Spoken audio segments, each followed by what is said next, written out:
Donc là, je suis tombée sur cet article dans le magazine de l'INSERM. Donc là, vous voyez le magazine, hein. On peut tourner page, mais tout est accessible. Comme on peut zoomer dessus au final, ça se fait bien. Alors moi, je vais désactiver ça. Est-ce que vous connaissez un petit peu ce que sont les organoïdes ou pas?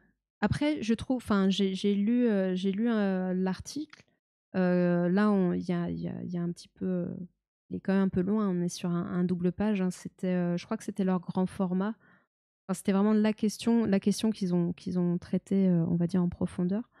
Heu, les organoïdes, ce sont, on va dire, des mini organes qui sont développés en laboratoire. En fait, à la différence de l'étude de cellules, d'organes pour essayer de comprendre le fonctionnement d'un organe qu'on va poser juste sur une lamelle et qu'on va regarder, même si on le met en culture, ces cellules sont à plat. L'organoïde, lui, va être en 3D et va même avoir des cellules de différentes variétés, mais qui sont propres à cet organe. Un organe, c'est pas forcément juste un seul type de cellule. Et donc, via les organoïdes, on va pouvoir observer un peu plus fidèlement le fonctionnement d'un organe. Après, pour faire un organoïde, comme ça en 3 dimensions, il y a tout un process. Enfin, c'est du travail, mais c'est vrai que aujourd'hui, c'est une technique qu'on maîtrise de plus en plus et de mieux en mieux et qui permet de faire pas mal de choses. Et notamment par rapport au cancer du sein. Donc, je vous rappelle que c'est Octobre Rose. Donc, c'est aussi pour ça que je me suis arrêtée sur cet article de l'INSERM. Euh, et voilà. Je voulais rajouter un truc, mais j'ai oublié. Ok. Donc, cancer du sein, une médecine sur mesure grâce aux organoïdes. Il y a un an débutait l'essai Triplex, qui vise à mettre en place la culture d'organoïdes tumoraux à partir de biopsies de cancer du sein triple négatif. Le but, tester des traitements sur des tumoroïdes et demain offrir un traitement personnalisé aux patients. Tumoroïde, en fait, c'est au lieu de dire que la tumeur c'est un organe, c'est une tumeur, donc tumoroïde. Mais l'idée est la même. Le cancer du sein triple négatif, ils en parlent un petit peu après, où ils le décrivent. Moi, comme ça, je pourrais pas vous le décrire très honnêtement. Là, juste la légende de la photo, mise en évidence de la réparation d'ADN dans un tumoroïde de cancer du sein après irradiation. Les noyaux sont marqués en bleu, les cellules en division en vert, en clin, et les foyers de réparation de l'ADN en rouge. Donc là, on voit plein de petits points rouges. C'est presque joli.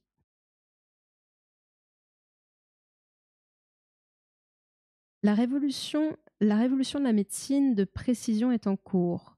Aujourd'hui, de plus en plus de maladies, y compris les cancers, sont concernées. On cherche à apporter aux patients une solution personnalisée, un traitement sur mesure. L'une des pathologies étudiées sous ce nouveau prisme est le cancer du sein triple négatif. On dénombre plus de 60 000 nouveaux cas de cancer du sein par an en France. Resitue Georges Émile, oncologue au Centre français Baclès de Caen. Parmi eux, 10 à 15 sont des triples négatifs. C'est-à-dire que les cellules tumorales n'expriment à leur surface ni les récepteurs aux hormones, ni le récepteur HER2. Je ne sais pas si on dit HER2 ou HER2, ou HER2 même peut-être. Or, ce sont ces récepteurs qui sont visés par les thérapies ciblées qu'on utilise en clinique aujourd'hui. En conséquence, le taux de guérison est plus faible et le taux de rechute plus important. Environ un tiers des patients ne répondent pas au traitement, d'où la nécessité d'expliquer d'autres voies plus ciblées, plus personnalisées. En gros, Si j'ai bien compris, le fait que justement ces fameuses tumeurs, ces cancers triple négatifs, en gros, elles ont aucun marqueur, aucun, enfin, il y a une, on n'arrive pas entre guillemets à les, enfin, à les identifier. En tout cas, les molécules qu'on donne actuellement pour traiter les cancers du sein, euh, ben, ils passent à côté entre guillemets sans l'avoir ou sans pouvoir interagir avec. Grosso modo, c'est ce que je comprends. Oui. Or, ce sont ces récepteurs. Donc voilà, si tu n'as pas le récepteur dans lequel toi tu veux aller pour pouvoir attaquer la tumeur, bah ouais, ça va moins bien marcher, comme dirait l'autre, quoi. Mimer les tumeurs. Les organoïdes ont ce potentiel. Ces structures cellulaires miment l'architecture et la fonction d'un organe ou d'une tumeur. On parle alors de tumoroïdes. On place les cellules de la tumeur recueillies par biopsie dans une matrice extracellulaire avant d'ajouter un milieu de culture et on obtient des tumoroïdes au bout de 2 à 3 semaines. Donc voilà, on va aller chercher, on va, entre guillemets, on va aller prendre quelques cellules de la tumeur et on va la faire, on va la cultiver pour pouvoir obtenir le tumoroïde et ensuite faire chercher sur cette tumeur qui du coup est propre à la patiente chez qui on a récolté ces cellules de tumeur. Chercheur au sein de l'unité anticipe à quand, bref, Louis Bastien. Bref, la tumeur de la patiente est partiellement reproduite ex vivo. Voilà. En fait, il le disait 2 lignes plus tard. Cela permet notamment de tester des traitements. Caen jouit d'une reconnaissance internationale dans ce secteur.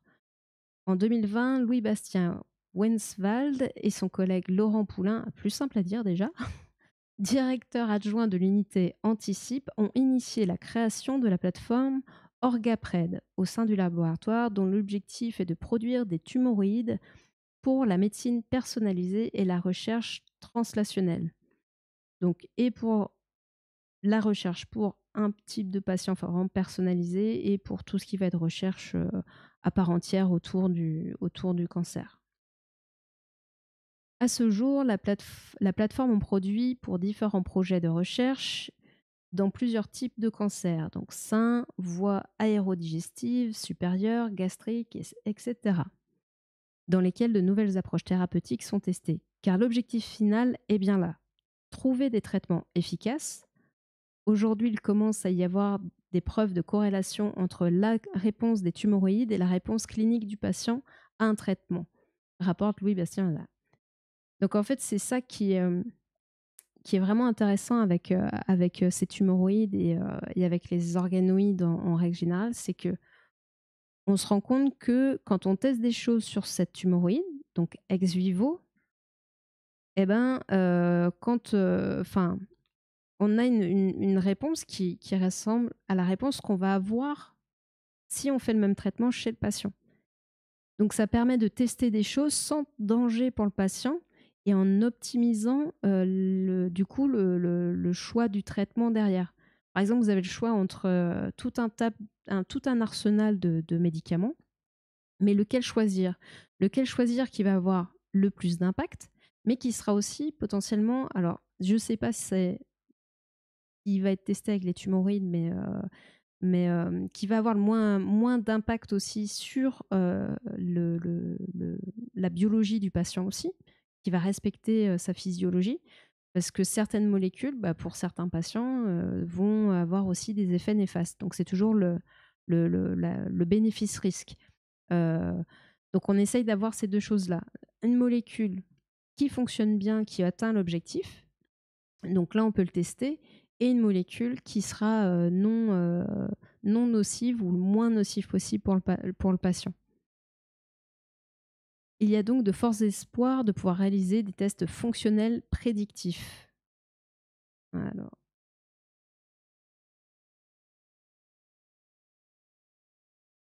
Alors, ça, c'est par contre, c'est vrai que ça, c'est pas pratique. Ok.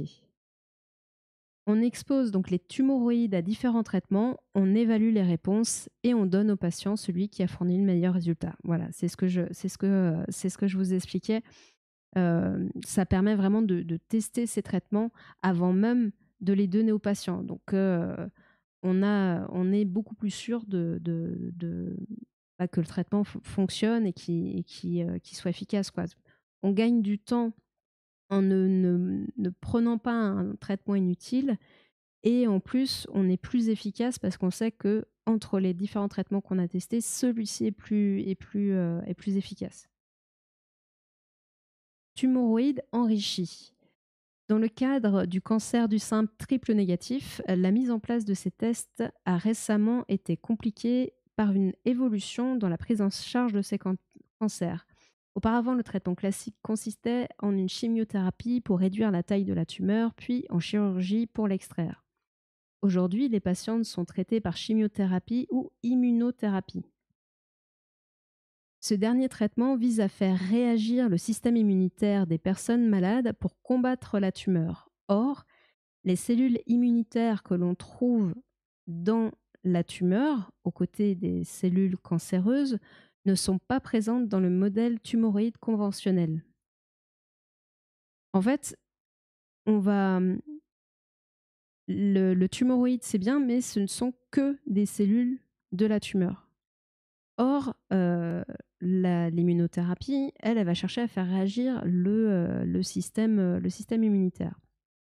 Ce qui permet la réaction du système immunitaire, c'est donc la présence de certaines cellules immunitaires aux côtés des cellules cancéreuses. C'est vraiment on va dire un microcosme où les deux sont liés. Et du coup, bah, le fait que ces cellules immunitaires soient là à côté des cellules cancéreuses, bah, ça dit au traitement, c'est là, c'est ça. Regarde, ça fait réagir.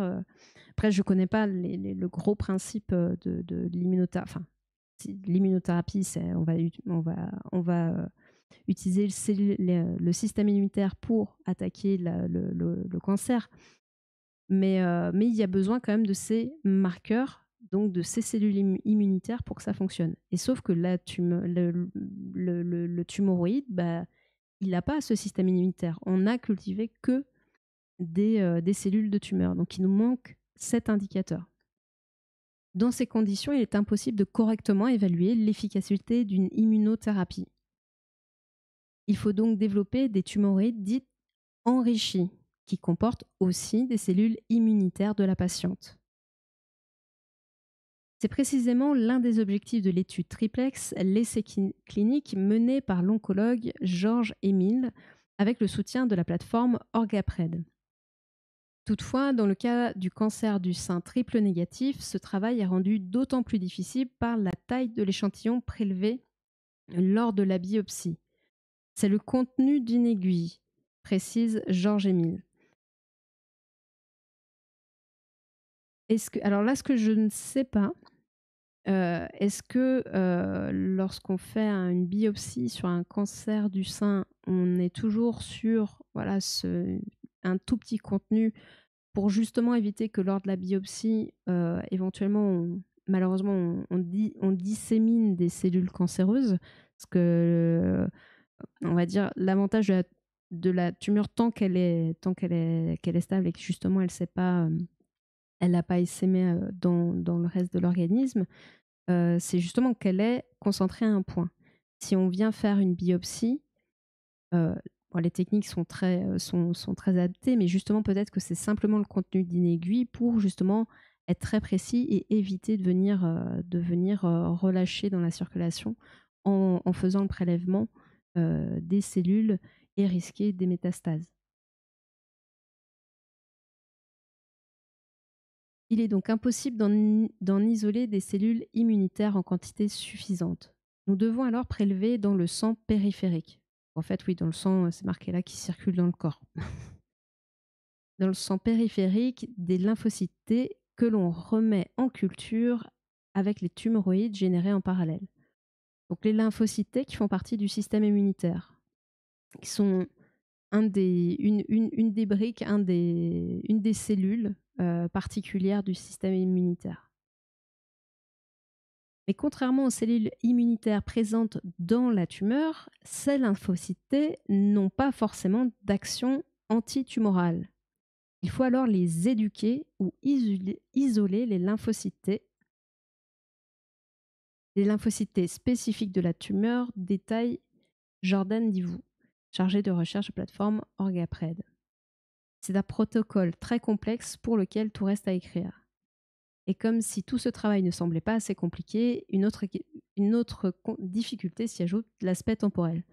En gros, on est content, on a récupéré nos lymphocytes T, mais ils sont pas spécifiques. Ils ont pas le, ils sont, eux, ils sont normaux. Ils n'ont pas encore la cape, enfin la carte spéciale tumeur quoi. Donc il faut leur donner, il faut leur apprendre à reconnaître ces tumeurs et qu'ils aient enfin la carte spéciale tumeur quoi. Donc l'aspect temporel. Le challenge est de maintenir des tumoroïdes en culture suffisamment longtemps pour pouvoir travailler dessus et évaluer la réponse au traitement. Une tâche ardue quand on sait que les cellules de cancer du sein triple négatif sont parmi les plus difficiles à mettre en culture. Alors il y a plusieurs choses. Il y a déjà la difficulté de mise en culture. Et après, derrière, ce sont ces tumoroïdes ou ces organoïdes aussi. Ce qu'ils n'ont pas, c'est un réseau sanguin. Alors attendez, je vais juste gérer l'animal.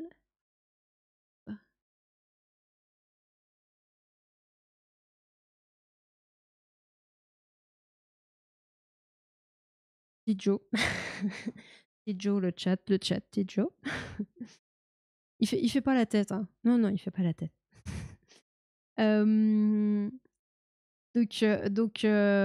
Oui, il n'y a pas bah ouais, ils sont pas nourris en fait, ces organoïdes et ces tumoroïdes. Donc, on a beau mettre ce qu'il faut pour quand même les mettre en culture, etc., qui se développent, mais c'est pas éternel, quoi. On peut pas les maintenir comme ça éternellement. Il faut donc travailler rapidement et pour cela à une échelle plus petite encore que la tumeur originale. Dans le même temps, le travail sur les lymphocytes doit aussi être réalisé dans le meilleur délai de façon à concorder avec le moment où assez de tumoroïdes auront été développés pour débuter les expériences. Une vraie course contre la montre. En parallèle, mon travail va consister à développer des tests fonctionnels qui permettront de vérifier que le traitement cible bien les cellules tumorales et que les cellules immunitaires, elles, restent en vie. Oui, parce que si le traitement il tue tout le monde, c'est un peu embêtant. Les cellules immunitaires, c'est quand même, ça peut servir. Et dans le cadre de l'immunothérapie, on en a besoin justement pour pouvoir pour s'attaquer à la tumeur. Donc l'essai triplex a débuté en 31 janvier 2023, il durera 4 ans. Aujourd'hui, une quarantaine de patientes ont été incluses dans cette étude qui vise 163 participantes. Ok, donc il en manque encore. Mais il s'agit encore d'une étude très exploratoire, prévient Laurent Poulain, c'est-à-dire que l'étude triplex ne vise pas encore à soigner, mais à mettre au point une méthode pour tester des traitements personnalisés. Il ne faut pas survendre la capacité des tumoroïdes à s'implanter bientôt en médecine clinique de routine, même si c'est notre objectif. D'ici la fin de l'essai, on devrait avoir des preuves assez solides pour proposer des essais interventionnels. Donc, c'est-à-dire que là, pour l'instant, ils regardent, mais ils vont pas forcément agir sur la patiente.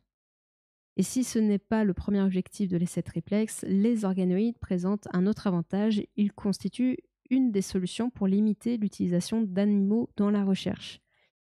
Et oui, parce que effectivement, en utilisant les organoïdes et en faisant les tests donc des médicaments dessus directement, est-ce qu'à terme, ça ne permettrait pas de ne plus avoir besoin d'animaux pour tester certaines molécules?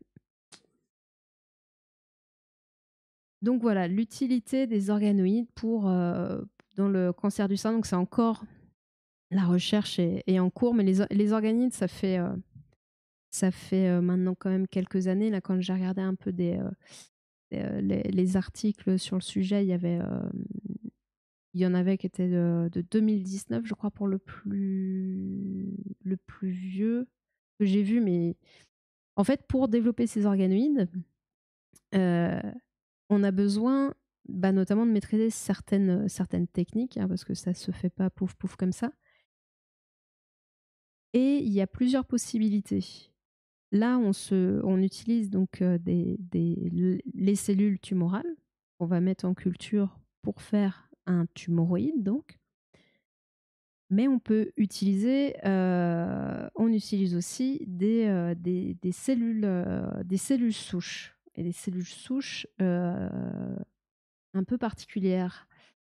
Alors, il y a plusieurs choses que je voulais vous montrer. Alors, attendez, je vais repasser en plein écran. Le temps de chercher.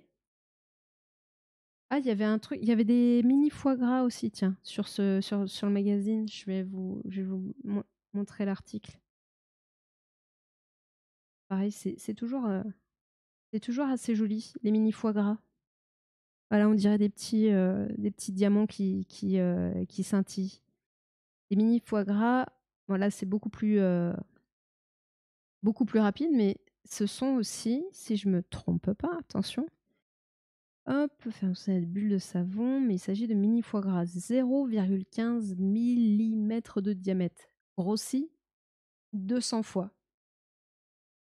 En fait, ce ne sont pas des foies à proprement dit, mais des organoïdes, à savoir des agrégats de cellules de foie cultivés en laboratoire qui se sont auto-organisés en 3 dimensions. Donc vraiment, hein, cette spécificité de la 3D des organoïdes, elle est vraiment importante. Ça correspond. Enfin, vos organes, ils sont pas en 2D en fait, ils sont en 3D. Ils sont constitués de plusieurs cellules qui interagissent, de différents types de cellules, et qui agissent ensemble pour que vos organes fonctionnent et que tout se passe bien, quoi. Donc là, vous voyez, il y a 4 types de cellules. Les cellules hépatiques. Il y a 4 types de cellules hépatiques. Les hépatocytes en rouge, les cellules biliaires en orange, les cellules immunitaires macrophages en vert. Donc là, on voit donc des cellules immunitaires et des cellules étoilées, et les cellules étoilées du foie dont le noyau apparaît en bleu. Me demandez pas ce que c'est les cellules étoilées du foie, même les autres, j'aurais du mal à vous le décrire. Hépatocytes, bon, cellules du foie, ça c'est cellules biliaires, on a un peu l'idée. Mais alors là, les cellules étoilées du foie, je vous avoue que je ne sais pas à quoi exactement ça correspond.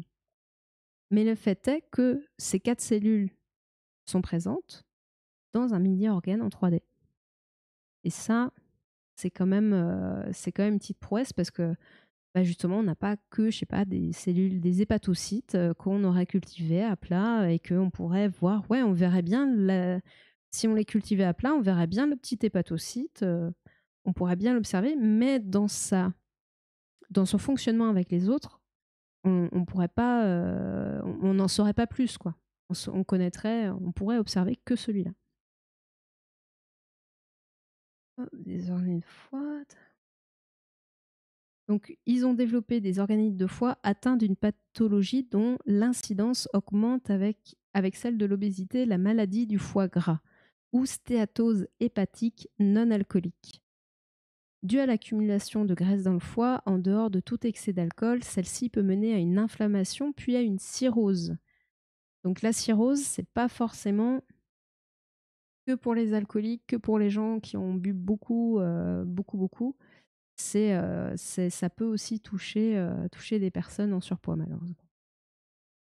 Laquelle conduit à une perte des fonctions de cet organe, dont notamment sa capacité à transformer efficacement les molécules thérapeutiques, ce qui majore le risque de toxicité. Et oui, le foie, alors c'est bien parce que déjà on est sur le truc on est sur les organoïdes, Et en plus de ça, on va pouvoir parler un petit peu du foie et de son rôle, en l'occurrence de filtre du sang. Euh, D'ailleurs, ils en parlent. En exposant ce modèle à divers composés, paracétamol, antidiabétique, troglytasone, les chercheurs ont noté que la toxicité était augmentée lors de l'étude chez l'humain ou des animaux. Le foie filtre beaucoup de molécules. Et en l'occurrence, peut-être que vous le savez déjà, le paracétamol par exemple, si on conseille de respecter la dose, même si c'est un médicament en vente libre, il faut respecter la dose parce que à haute dose, il est toxique pour votre foie et il peut détruire votre foie. Et là, il se trouve que si vous avez un foie qui est déjà pas en grande forme et qui a perdu sa capacité déjà à filtrer correctement, et forcément, la toxicité, elle va être augmentée. Votre filtre, il est moins efficace et du coup, ça devient plus dangereux pour vous à plus petite dose.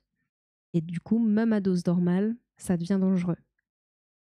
Et là, on voit qu'il y a le paracétamol, mais un antidiabétique, souvent, enfin, faudrait que je parle une fois du diabète, même si vous pouvez, il y a le podcast qui parle justement, le podcast Sentez-vous curieux, où il y a un épisode sur le diabète. Donc si vous voulez l'écouter avant que j'ai l'occasion d'en parler, n'hésitez pas. Le diabète touche aussi, notamment le diabète de type 2, les personnes en surpoids. Donc si vous avez paracétamol, une molécule assez basique pour faire face à des douleurs qui devient toxique pour vous, mais qu'en plus l'antidiabétique potentiellement que vous utilisez pour justement lutter contre pour gérer votre diabète, il devient toxique aussi, ça devient compliqué. Ah, tu es diabétique, Arcator? De type 1 ou de type 2?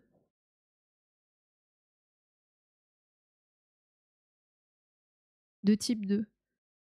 Alors, est-ce que ce serait mal poli d'estimer ton âge à, allez, je vais dire plus de 40 ans? Ou tu es diabétique de type 2 depuis longtemps?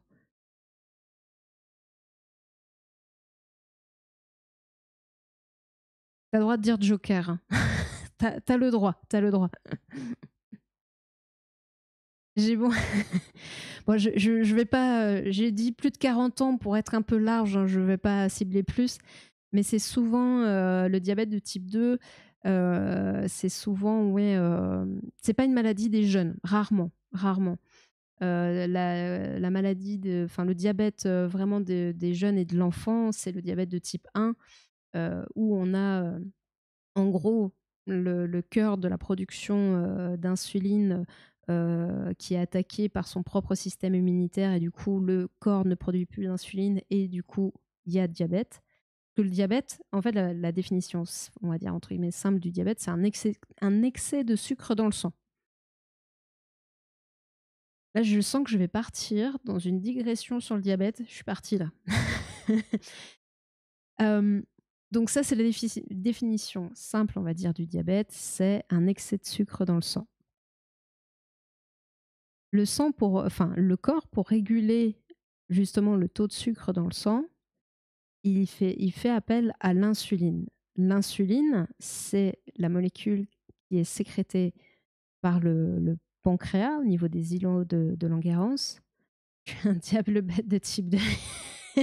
Salut Colibrigan. Ah, vous faites bien la paire. Hein. Sois le bienvenu, Colibrigan. Donc, l'insuline va permettre de faire baisser le taux de sucre dans le sang.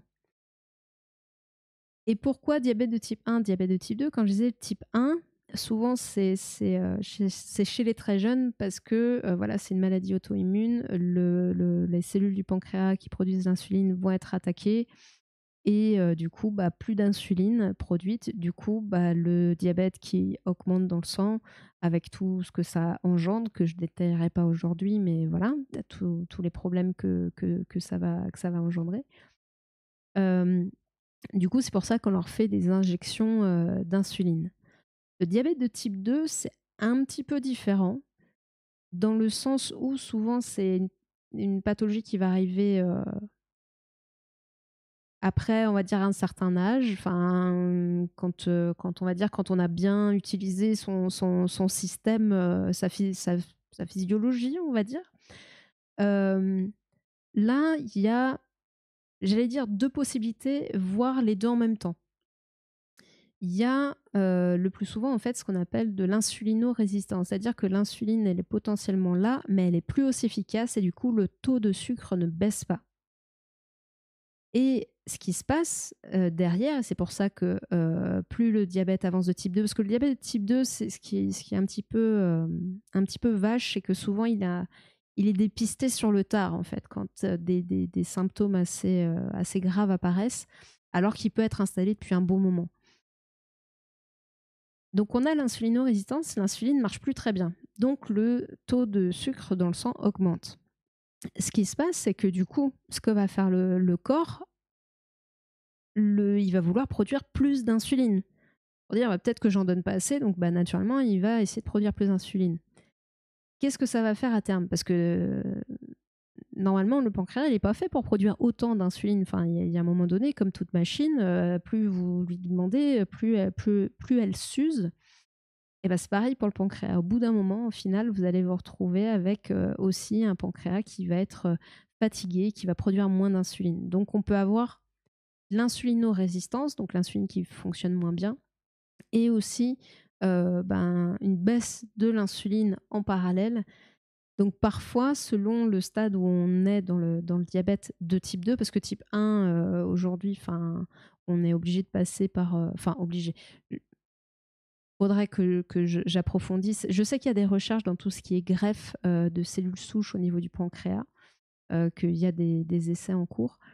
Euh, mais voilà, il y a ces traitements obligatoires. Dans le diabète de type 2, on peut on peut des fois avoir juste un rééquilibrage de son régime alimentaire, de son hygiène de vie, pour essayer de maîtriser, contrôler le diabète, ou ça peut être que du médicamenteux.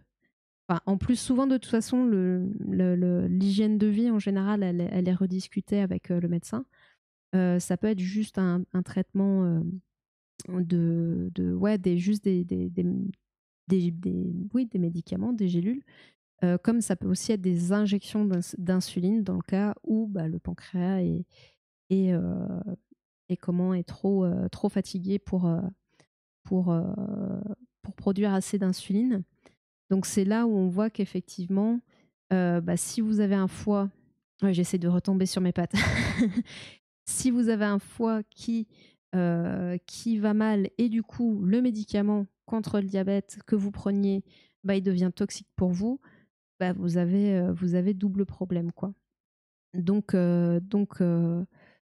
voilà. Et comment ça finit? Parce que donc moi à la base j'étais partie pour vous montrer juste des petits foies, des mini foies gras, des mini foies, mais mini foies gras, du coup. Ok, les chercheurs ont noté que leur toxicité était augmentée, comme leur... Si j'ai dit des bêtises sur le diabète de type 2 Arcator, n'hésite pas à me corriger, hein. Les chercheurs ont noté que leur toxicité était augmentée, comme l'étude chez l'humain, hein, d'où la conclusion que ce modèle cellulaire peut servir à évaluer la toxicité des médicaments dans le foie normal ou stéatosé, et ce, de façon plus rapide et à moindre coût des atouts majeurs. Donc on en revient toujours à cette idée de les organoïdes servent à tester des choses, alors soit des molécules, soit la toxicité de molécules.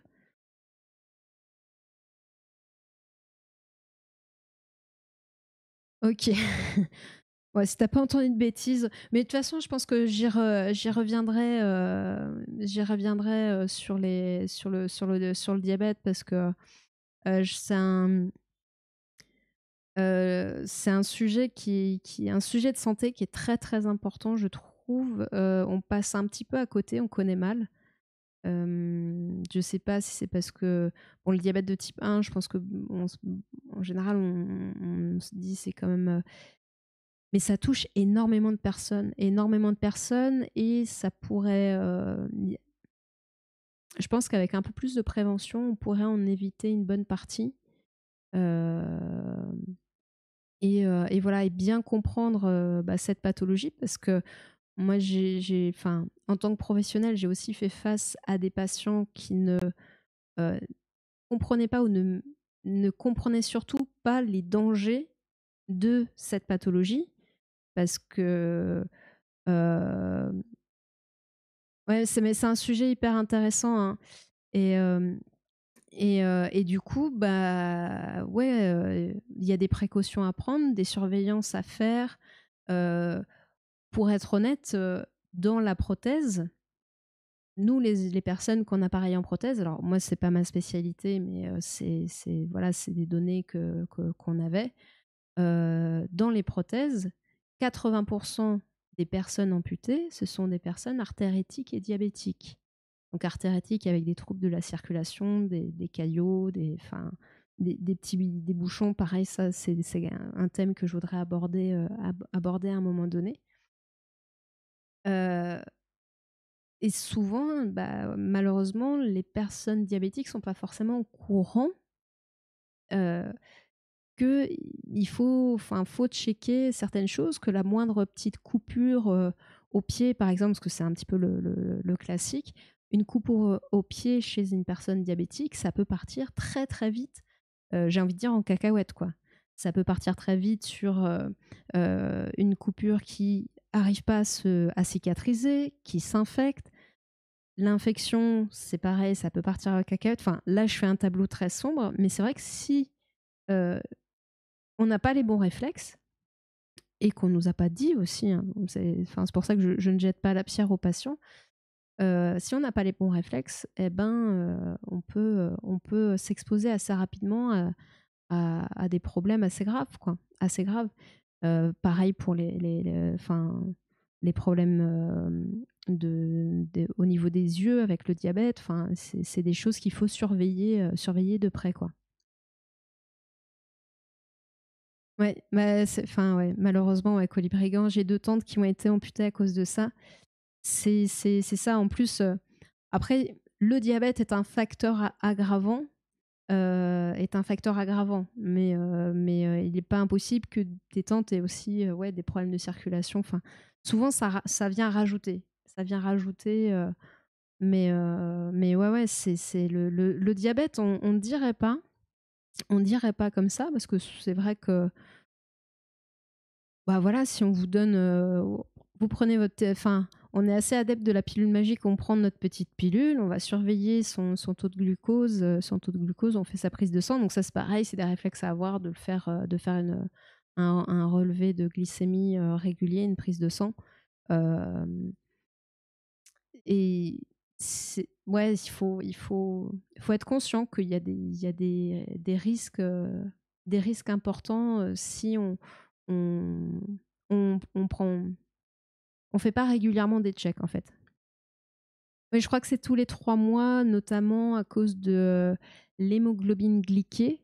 Enfin, c'est ce qu'on regarde. On regarde le taux de sucre dans le sang, mais l'hémoglobine glyquée permet justement d'avoir une moyenne du taux de sucre dans le sang sur les 3 mois écoulés.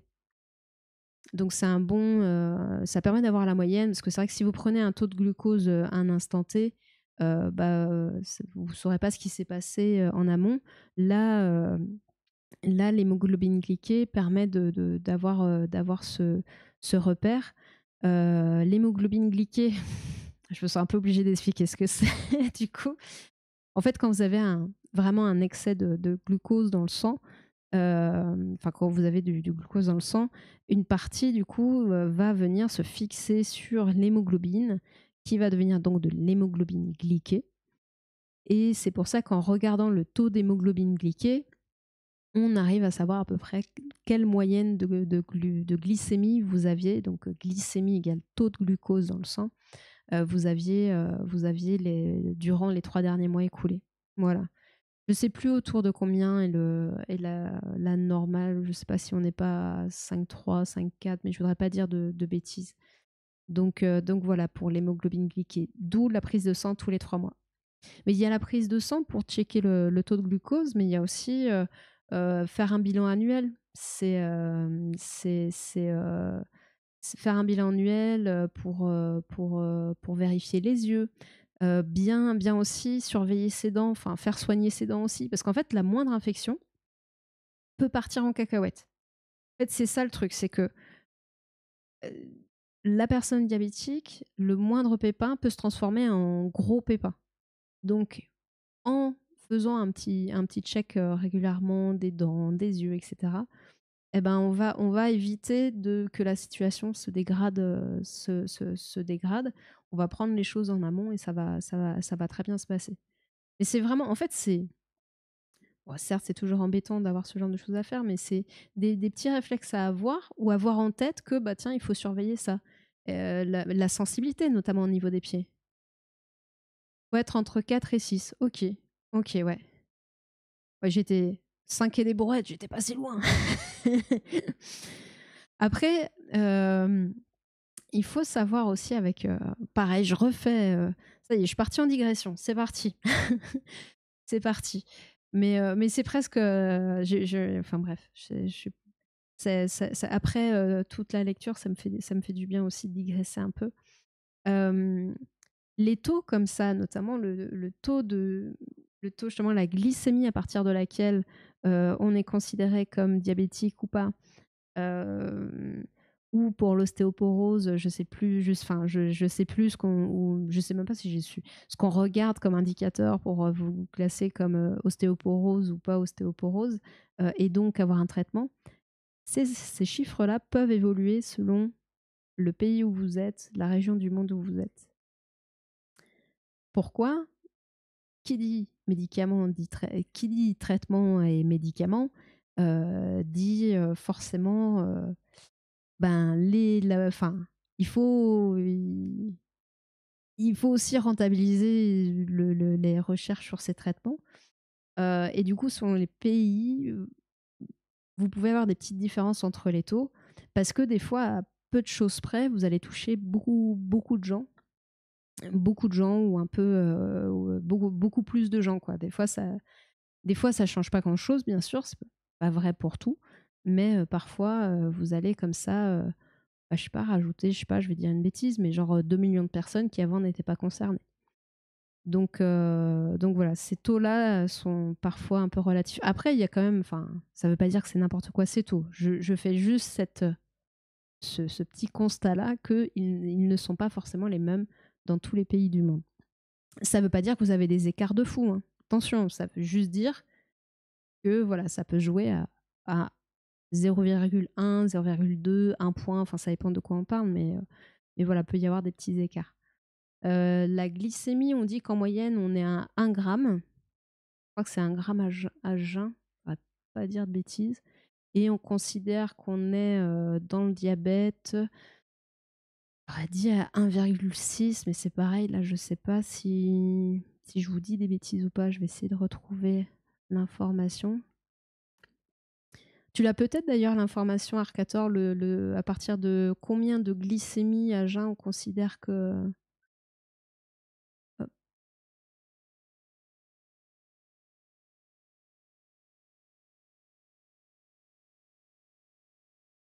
que le taux de glycémie, parce que l'hémoglobine glyquée, c'est ce qui permet d'avoir une moyenne sur les 3 mois.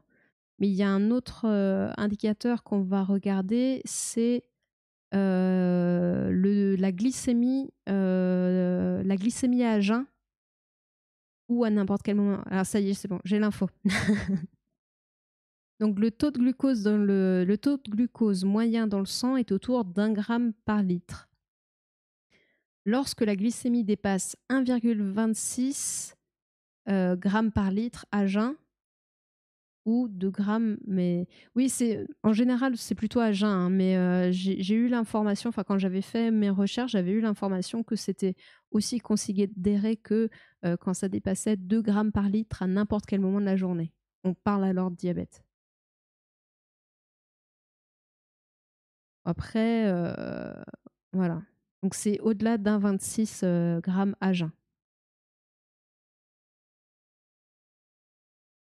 Bah, enfin, moi enfin, en général, pour moi, il y a une prise de enfin, quand on fait une prise de sang pour savoir vraiment le taux de glycémie, on va le faire à jeun. Après, je pense que cette info-là de 2 grammes par litre à n'importe quel moment de la journée, c'est aussi parce que quand vous arrivez enfin, notamment pour les enfants avec un diabète de type 1, et quand on dépasse trop, on se sent super mal. Ouais, j'imagine, hein, j'imagine.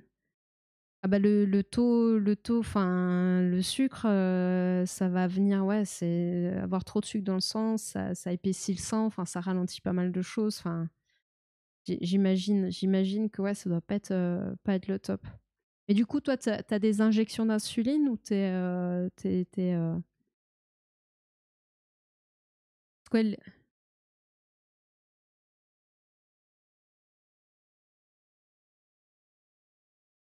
ah oui, d'accord. Ah ouais.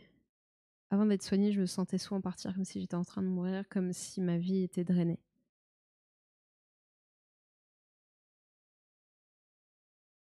OK, R14, ouais, cool. Bah, c'est vrai que parfois, juste un rééquilibrage de son hygiène de vie, après, il faudra quand même toujours surveiller, quoi.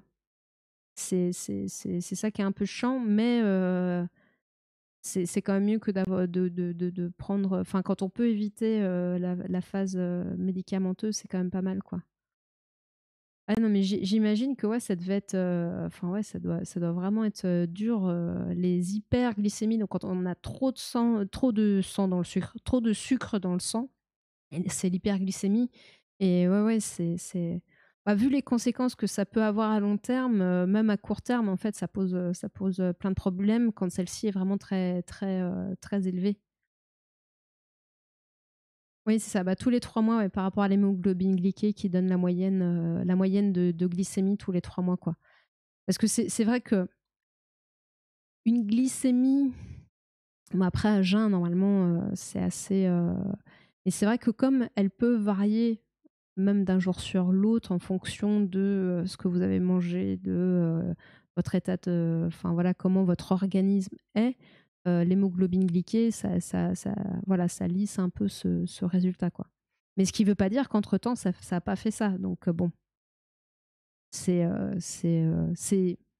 j'allais dire moins précis, oui et non, mais c'est vrai que ça ne mesurera pas, alors à savoir que de toute façon le taux de glucose, dans le sang varie tout au long de la journée, hein. Vous mangez, ça augmente, après, ça rediminue, enfin il y a ça, c'est tout à fait normal, c'est jamais stable, quoi. Et comme collé, ça m'est arrivé une fois, c'est comme ça que j'ai fait des examens et qu'on a trouvé le diabète, ouais. Mais c'est en fait, c'est là, c'est là où je trouve que,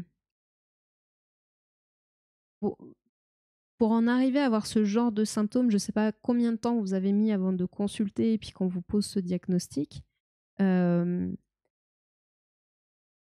est-ce que ça a mis du temps avant que vous alliez consulter? Est-ce que le diagnostic est tombé assez vite? Il y a eu avec le recul, vous vous êtes dit: «Ah oui, il y avait ça et ça, j'avais pas fait gaffe, et en fait, c'était lié au diabète aussi»? Le médecin, il fait normalement, enfin, il a de quoi, faire une petite glycémie, il me semble, il doit avoir des bandelettes ou des choses comme ça. C'est pour ça qu'il y a le taux de 2 grammes aussi à n'importe quel moment de la journée, parce que c'est aussi un indicateur quand vous arrivez chez le médecin, vous arrivez pas à jeun, quoi, surtout si vous avez rendez-vous à 16 heures. Quoique si votre médecin a du retard, des fois vous êtes à jeun quasiment, mais sinon, pour moi, ça a mis très longtemps parce que je suis très dure à la douleur et que pour moi, ça n'était pas important d'aller voir le toubib pour ça. Mais ce qui est bizarre, c'est que plus jeune, j'étais hypoglycémique et je suis devenue diabétique. Heu, Mais tu étais hypoglycémique même en mangeant ou tu avais une tendance, enfin, alors que tu mangeais normalement, à faire de l'hypoglycémie? Après, enfin, en fait, ça dépend. Enfin, là, mon cerveau est en train de rentrer dans plein de possibilités, pas du tout vérifiées, enfin, dont je ne sais pas du tout si ça existe. Parce que hypoglycémie, ça peut être aussi dû à ton régime quand tu étais jeune, tout simplement.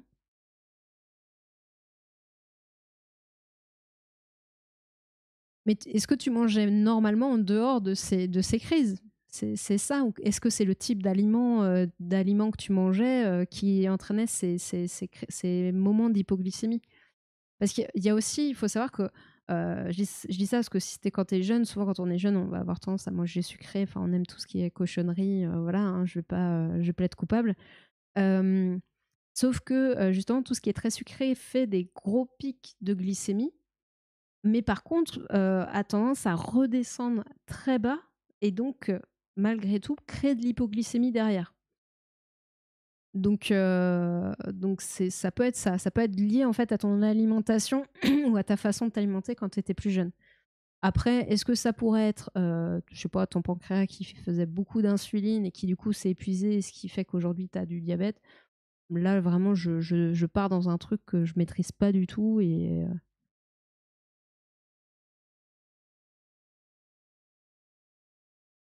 sur l'hypophyse.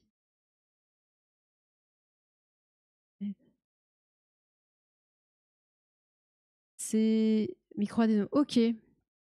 C'est possible effectivement, c'est fort possible. C'est fort possible que, de toute façon l'hypophyse donc qui alors là on là on ricoche là c'est plus de la dégression là, c'est de la spéléo là. Parce que l'hypophyse donc qui a joué un rôle très important dans le système hormonal cette fois-ci, donc endocrinien. Hem Pour le coup, l'hypophyse, effectivement, un dérèglement de l'hypophyse, vu l'importance du système endocrinien dans la régulation de tout un tas de choses dans notre corps de fonctionnement, dont notamment le pancréas, hein, ça fait partie du système, de ce système-là. Effectivement, ça pourrait expliquer que ça fasse un peu n'importe quoi. Ok, cool. Alors, du coup, j'essaie de revoir, remonter pour voir ce que disait Arcator. Hein.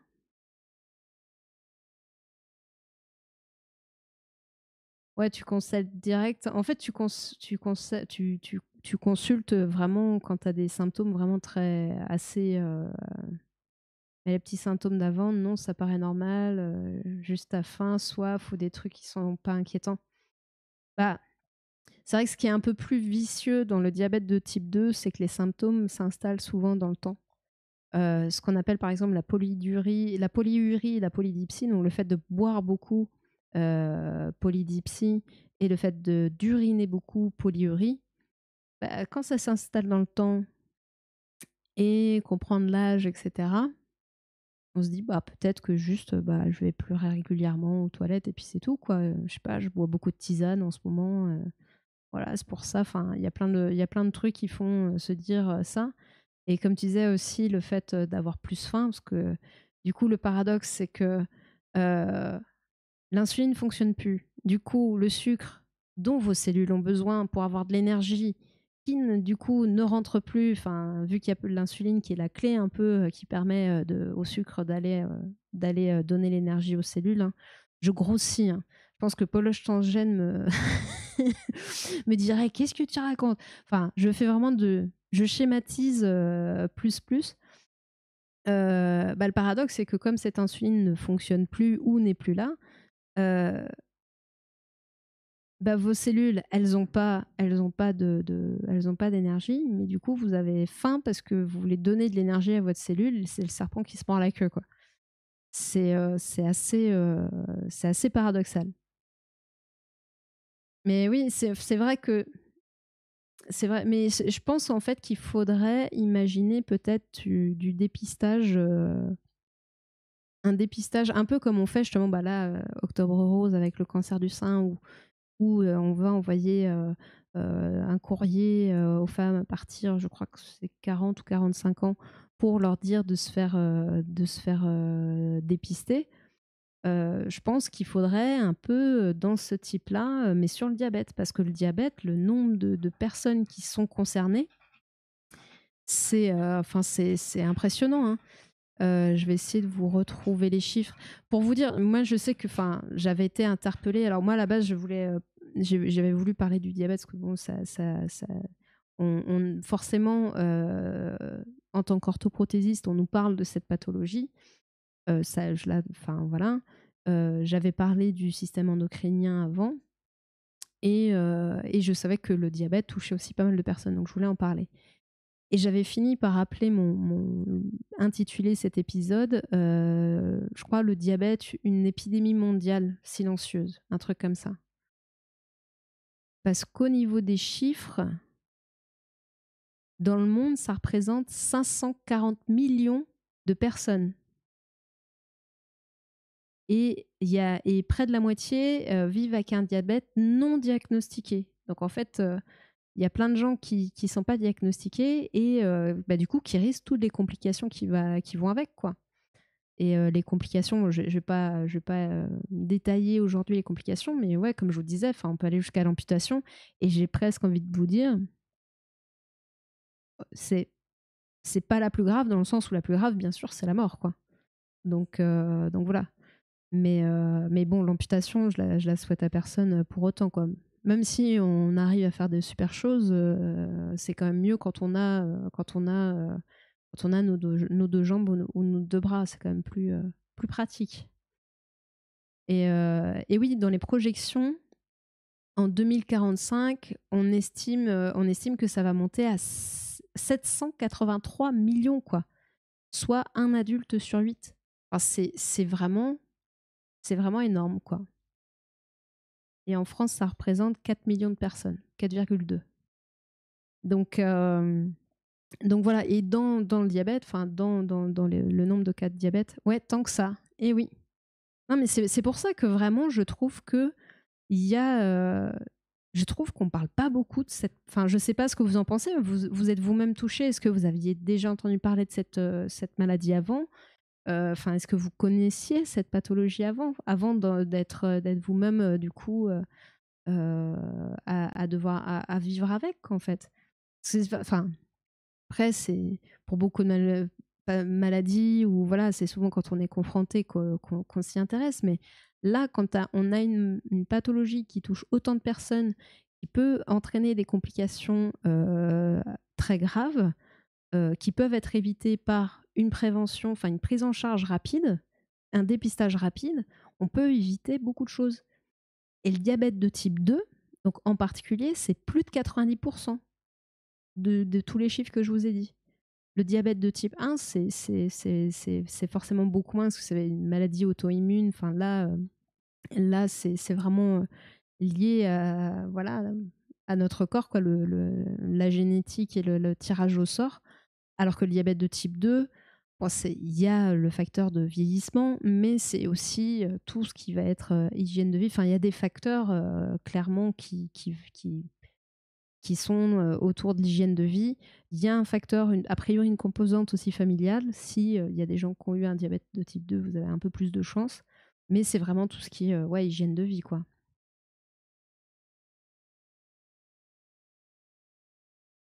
Mais je pense que, ouais, en fait, oui, c'est ça. Je pense qu'on n'imagine pas qu'on puisse devenir diabétique. Je pense aussi peut-être que les gens associent ça justement au diabète de type 1, où on sait que ce sont les enfants qui vont être touchés, et qu'on connaît mal le diabète de type 2. Ou le diabète de type 2, bah voilà, c'est la vieille tante ou l'arrière-grand-père. Enfin, voilà, et on se dit pas qu'on peut être touché. Et alors que, bah, si, et plus c'est pris tôt, plus on le dépiste tôt, plus on peut mettre en place des choses assez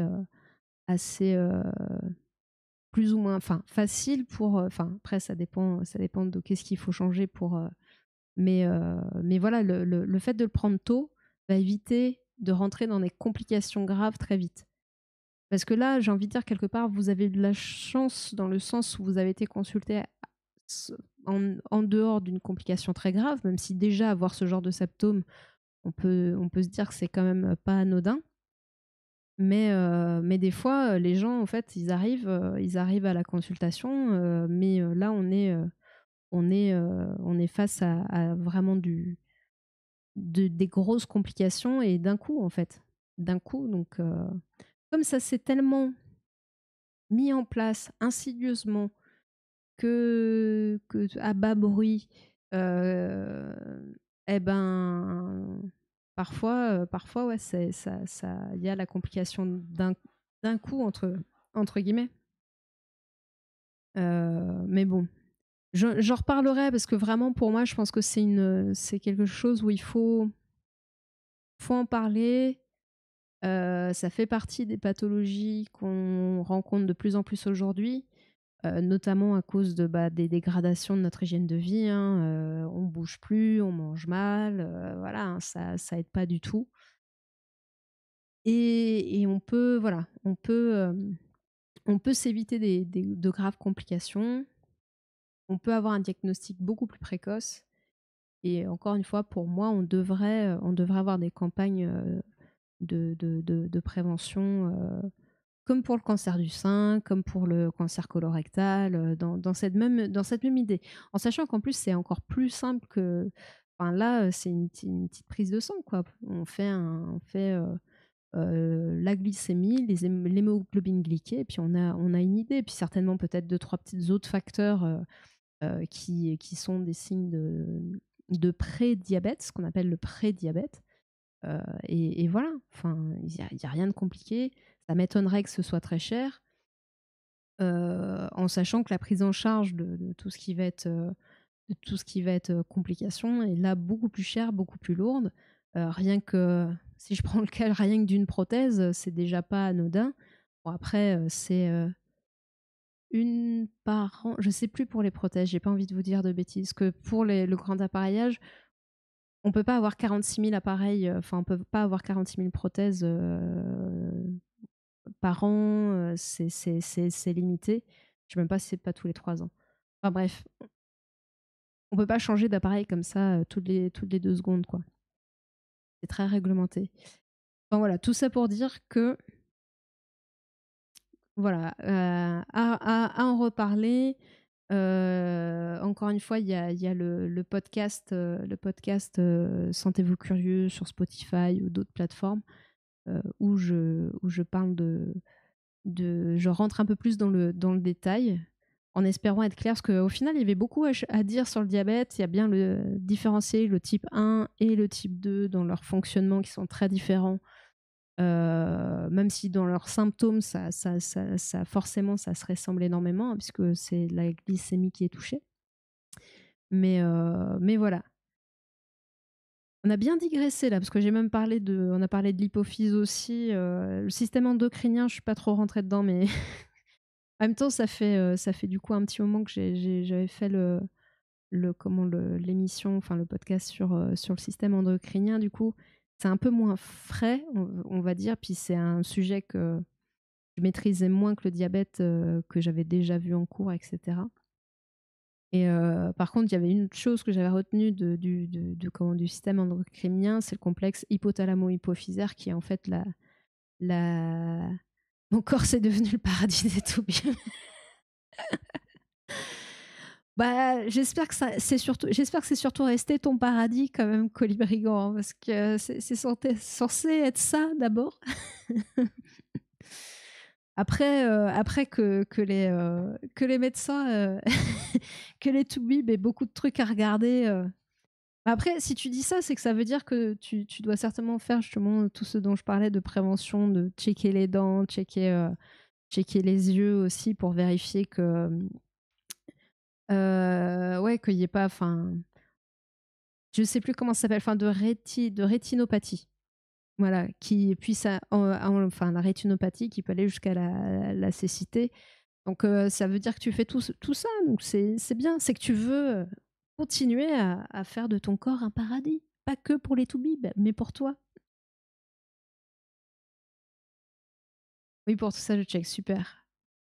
Sauf pour les dents, parce qu'ici, c'est vraiment très, très dur pour obtenir un rendez-vous. Ouais, mais faudrait que tu y ailles au moins une fois par an. Et enfin, même sans diabète, on a le détartrage qui est pris en charge une fois par an. Et ça permet aussi de faire le point. Donc, même sans diabète, il faut le faire parce que il me semble que t'étais là quand je parlais de la posturologie, l'influence des dents, enfin tout ce que les dents peuvent engendrer au niveau postural, mais pas que, hein, au niveau infectieux, etc. C'est quand même quelque chose à faire. Donc si c'est dur d'en obtenir un, limite, même si c'est un rendez-vous dans 6 mois, il faut le caler maintenant, quoi. Enfin, c'est vrai que on a envie quand prend un rendez-vous, que ce soit direct, surtout, enfin après si tu as une urgence, c'est encore différent. Mais là, faut pas hésiter, hein, même avec 6 mois d'attente, il faut, il faut le faire, quoi. Ah, ah super! Très bien. Après, encore une fois, il y a de fortes chances que tout se passe bien et qu'il y ait pas beaucoup de choses à faire. Déjà un détartrage, bon, même si le détartrage, franchement, je crois que c'est le truc que je déteste le plus. Mais ça fait pas de mal. Ça fait pas de mal, même si tout va bien, c'est bien de checker ça.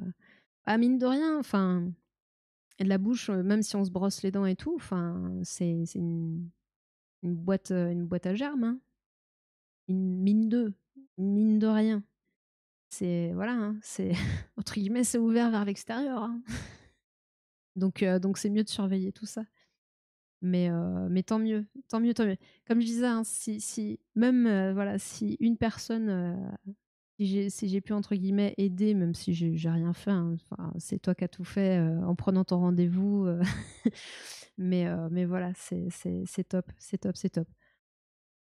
Donc voilà. Je sais pas s'il y a des questions, des choses à rajouter. J'avoue que là, je suis complètement partie en cacahuète. Après, je pense que le début, je sais pas ce que vous en avez pensé après, vous étiez pas forcément tous là dès le début. Peut-être un peu trop de lecture. Je sais pas comment, ou je sais pas, ou alors comme j'étais pas sur des domaines que je maîtrise, là ça se sent, hein, le fait que je parle de quelque chose que je maîtrise un peu plus, c'est un peu plus fluide et dans mes explications et dans mes interactions avec vous. Après, c'est aussi que là, bon, on parle de quelque chose peut-être d'un peu plus loin dans la santé en direct, parce que les organoïdes en tant que tels. Oui, oui, oui, non, mais il y a pas de souci, Coulibrégant. Enfin, t'étais très bien. Tu sais, juste avant de lancer le live, je jetais un coup d'œil chez Robin. Donc, donc tu sais, il y a pas de problème. Non, mais en même temps, enfin, voilà, moi aussi, je suis très régulièrement chez Robin. Mais après, en plus, comme il stream beaucoup, enfin, c'est entre guillemets difficile de ne pas être à cheval un moment avec, avec ses streams. Si, le dimanche soir, je crois que le dimanche soir, il stream pas. Donc voilà. Et je crois que enfin, moi, j'avais bien aimé le stream de dimanche dernier. C'était posé un dimanche, là, très bien, pour finir la semaine. Donc, comme je disais, il y a de très fortes chances que je restream dimanche. Ouais. Bon, après, voilà, j'ai envie de te dire, après, je pourrais streamer beaucoup aussi parce que j'ai du temps, mais en fait, c'est pas forcément le but. Puis moi, enfin, moi, il y a pas d'aspect financier du tout, du tout, du tout en jeu. C'est vraiment pour le plaisir. Puis j'ai envie de prendre mon temps. Le problème, c'est que, en fait, quand je prépare l'émission, je fais un peu des recherches. Pour l'instant, je sais pas encore tout à fait comment cadrer les choses et machin.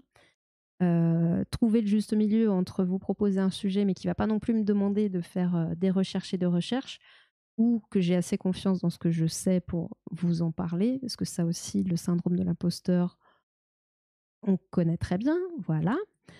Mais il y a aussi le fait que quand je commence du coup, même à faire des recherches comme ça, je tombe vite dans le terrier du lapin blanc.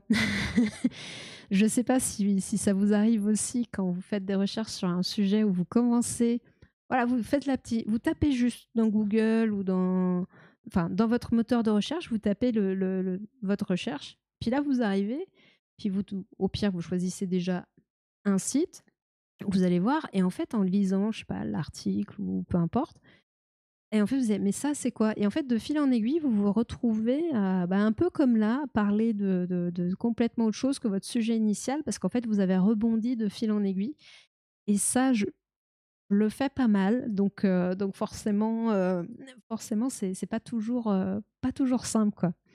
Mais voilà. Mais ouais, j'ai pas mal, du coup, là, aujourd'hui, j'ai pas mal, avant qu'on aborde le sujet du diabète, en fait, j'ai fait pas mal de merci Colibri Grand. Enfin, je me sens pas vraiment seule parce que je sais qu'on est beaucoup à faire ça, et surtout quand on est curieux, c'est horrible. C'est horrible, et d'arriver à s'arrêter, ou quand tu as besoin, enfin, quand tu as envie, en fait, de bien comprendre, quoi. C'est toujours ça, c'est comme un puzzle. Tu mets une pièce, puis en fait, tu prends du recul et tu rajoutes une autre pièce, et en fait, tu as envie que le puzzle il soit complet à la fin pour bien comprendre l'image globale, quoi. Pas juste l'image qu'il y a sur ton petit morceau de pièce, quoi. Enfin bref, bref, c'est pas tenable là-dessus. Mais je sais plus ce que je disais. Voilà. Et voilà. Enfin bref, tout ça pour dire que là, du coup, c'est vrai qu'aujourd'hui, je vous ai proposé pas mal de petits articles, après, qui n'étaient pas forcément non plus dans mes domaines de prédilection, parce que je vous ai parlé du don d'organes, parce que, après, c'est aussi un sujet que je pense dont il faut parler. Je vous ai parlé du cas de Mpox en Allemagne, du virus au Rwanda de Marburg, qui sont en fait déjà des domaines dans lesquels je ne suis pas du tout spécialiste, quoi. Euh, Et là, les organoïdes, je ne suis pas spécialiste, mais je trouve ça très intéressant dans ce que ça peut apporter en médecine, dans les recherches médicales, et dans le fait, bah, déjà, d'éviter aux animaux, peut-être à terme, même si il y a de fortes chances qu'on ait toujours malheureusement besoin de passer, pour certains tests, par les animaux. Mais si au moins on peut réduire ça, ça serait pas mal. Et, euh, et le fait de pouvoir tester des molécules de façon individualisée, donc pour vraiment répondre à une pathologie d'une personne, vraiment, enfin voilà, notamment dans le cancer, où il faut être très précis. Alors après, je sais que pour en avoir discuté avec une amie, elle me disait que sa crainte dans ces traitements personnalisés, c'est aussi de rentrer dans un traitement entre guillemets pour les personnes qui ont les moyens, quoi. Parce que forcément, qui dit personnalisé, dit, enfin, dit sur mesure, dit un coût, certainement important. Bon, après aujourd'hui, c'est certainement le cas, hein.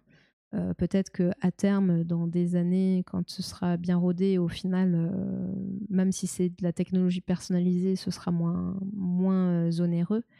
Mais le fait est que voilà, c'était un peu sa crainte qu'en voulant faire absolument de la médecine personnalisée, on en arrive à faire, de la médecine pour privilégier, quoi.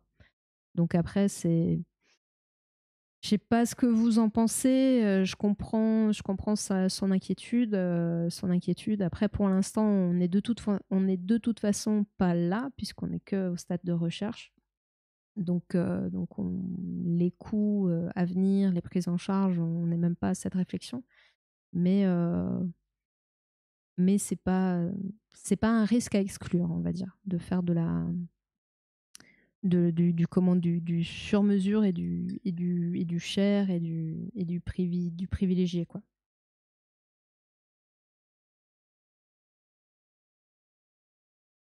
Je voulais vous montrer, parce qu'en fait, là, on parle d'organoïdes. Je sais, enfin, encore une fois, je ne sais pas si vous en aviez entendu parler. Il y a une autre technologie, enfin une autre approche scientifique qui a permis de faire. Je pense qu'au début ce sera le cas, mais par la suite, une fois que ce sera généralisé, ce sera beaucoup plus facile pour tout le monde. Ouais, c'est un peu ce que je pense aussi. C'est un peu ce que je pense. Après, de toute façon, je pense que c'est très dur aussi de répondre, parce que déjà à l'heure actuelle, enfin c'est très dur de répondre parce qu'effectivement il y aura ce qu'on appelle les économies d'échelle avec le développement de cette technologie.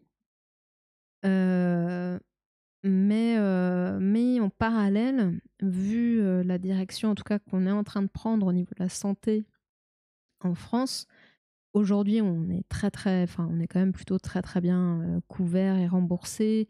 Les tarifs appliqués, ça on n'en a pas forcément conscience non plus, mais les tarifs appliqués aux médicaments sont régulés. On se dirige quand même de plus en plus vers du déremboursement. Donc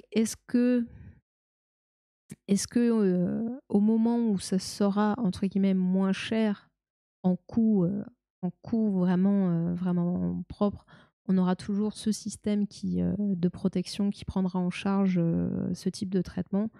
Ça, c'est un truc sur lequel qu'on ne peut pas savoir. Parce qu'on ne sait pas dans combien d'années ce sera prêt, entre guillemets, ce sera disponible, à partir de combien de temps ça deviendra moins onéreux et où en sera notre système de santé à ce moment-là, quoi. Donc c'est plein d'interrogations auxquelles voilà, on peut pas répondre, mais on peut en tout cas constater que la recherche avance et elle fait de belles choses et elle est en bon chemin, comme dirait l'autre. Donc voilà.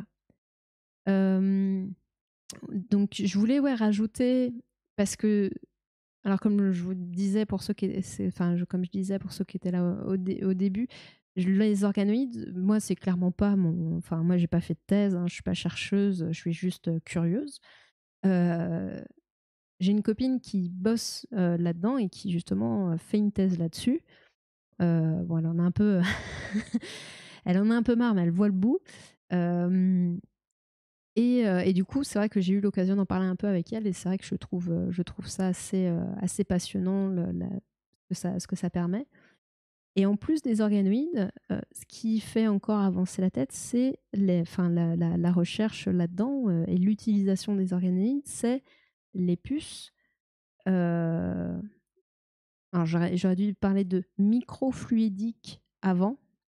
Euh, la physique, la microfluidique en fait, qui rajoute à ces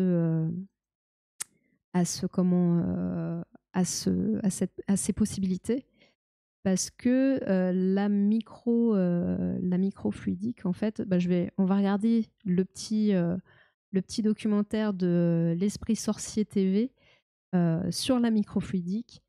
Et vous allez un petit peu comprendre où je veux en venir. Enfin, j'espère. De toute façon, si si c'est pas clair après ça, je peaufinerai un petit peu les explications. Voilà.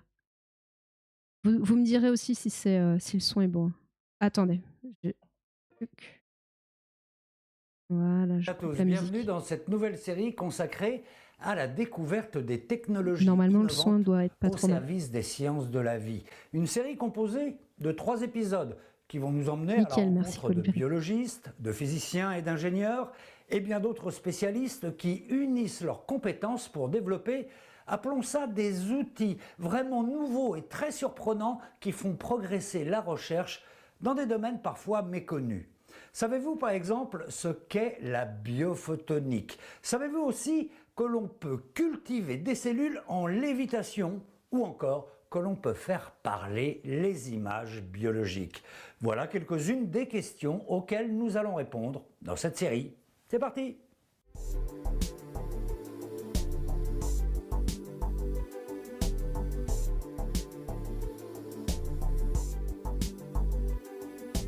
Dans ce premier épisode, nous allons nous intéresser à un domaine de recherche émergent.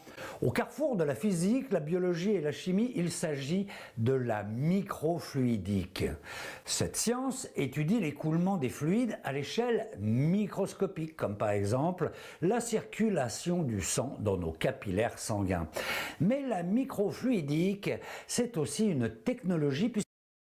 Les capillaires sanguins, donc c'est vraiment les vaisseaux les plus fins qu'on a dans le corps, qui sont vraiment là au bout des organes, enfin au niveau des organes et tout, qui permettent les échanges justement avec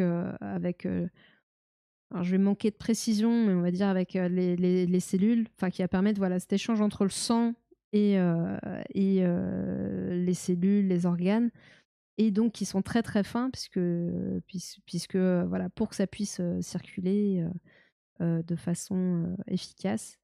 Voilà, c'est vraiment le capillaire, c'est artère, veine, et en fait, les capillaires, ce sont vraiment, pour moi, c'est à la jonction entre les deux, mais je peux te dire une bêtise. En tout cas, c'est très très fin. C'est vraiment les vaisseaux les plus fins qui permettent donc ces échanges. Donc comprendre comment ils fonctionnent et comment aussi ça circule à l'intérieur des capillaires, bah, c'est enfin, c'est très important pour comprendre. Je vais pour comprendre le fonctionnement des capillaires. Parce que la microfluidique, notamment, on s'est rendu compte que ce qui s'y passe est un petit peu différent. Que, je sais pas si ça existe la fluidique, mais en tout cas que la mécanique des fluides classiques. Voilà. Qu'elle dispose de ses propres outils, des puces microfluidiques. Vous allez voir, ce sont de véritables laboratoires miniatures. Si, je vous l'assure, regardez bien.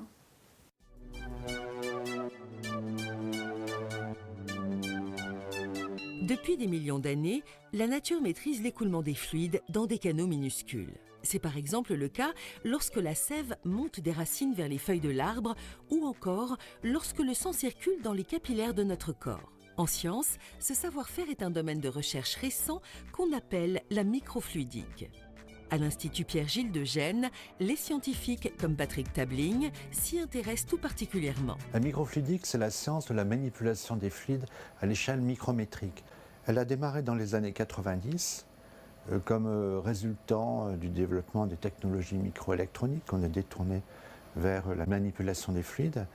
Et aujourd'hui, on est dans une explosion du domaine où il y a plusieurs dizaines de milliers d'opérateurs, de chercheurs dans l'industrie ou dans les laboratoires qui travaillent dans le domaine. Si la microfluidique intéresse autant les scientifiques, c'est parce qu'à petite échelle, les propriétés physiques changent. Par exemple, les fluides s'écoulent sans aucune turbulence. Les transferts de chaleur sont plus rapides et certaines forces comme la gravité deviennent négligeables. Ces particularités offrent des nouvelles pistes de recherche aux scientifiques.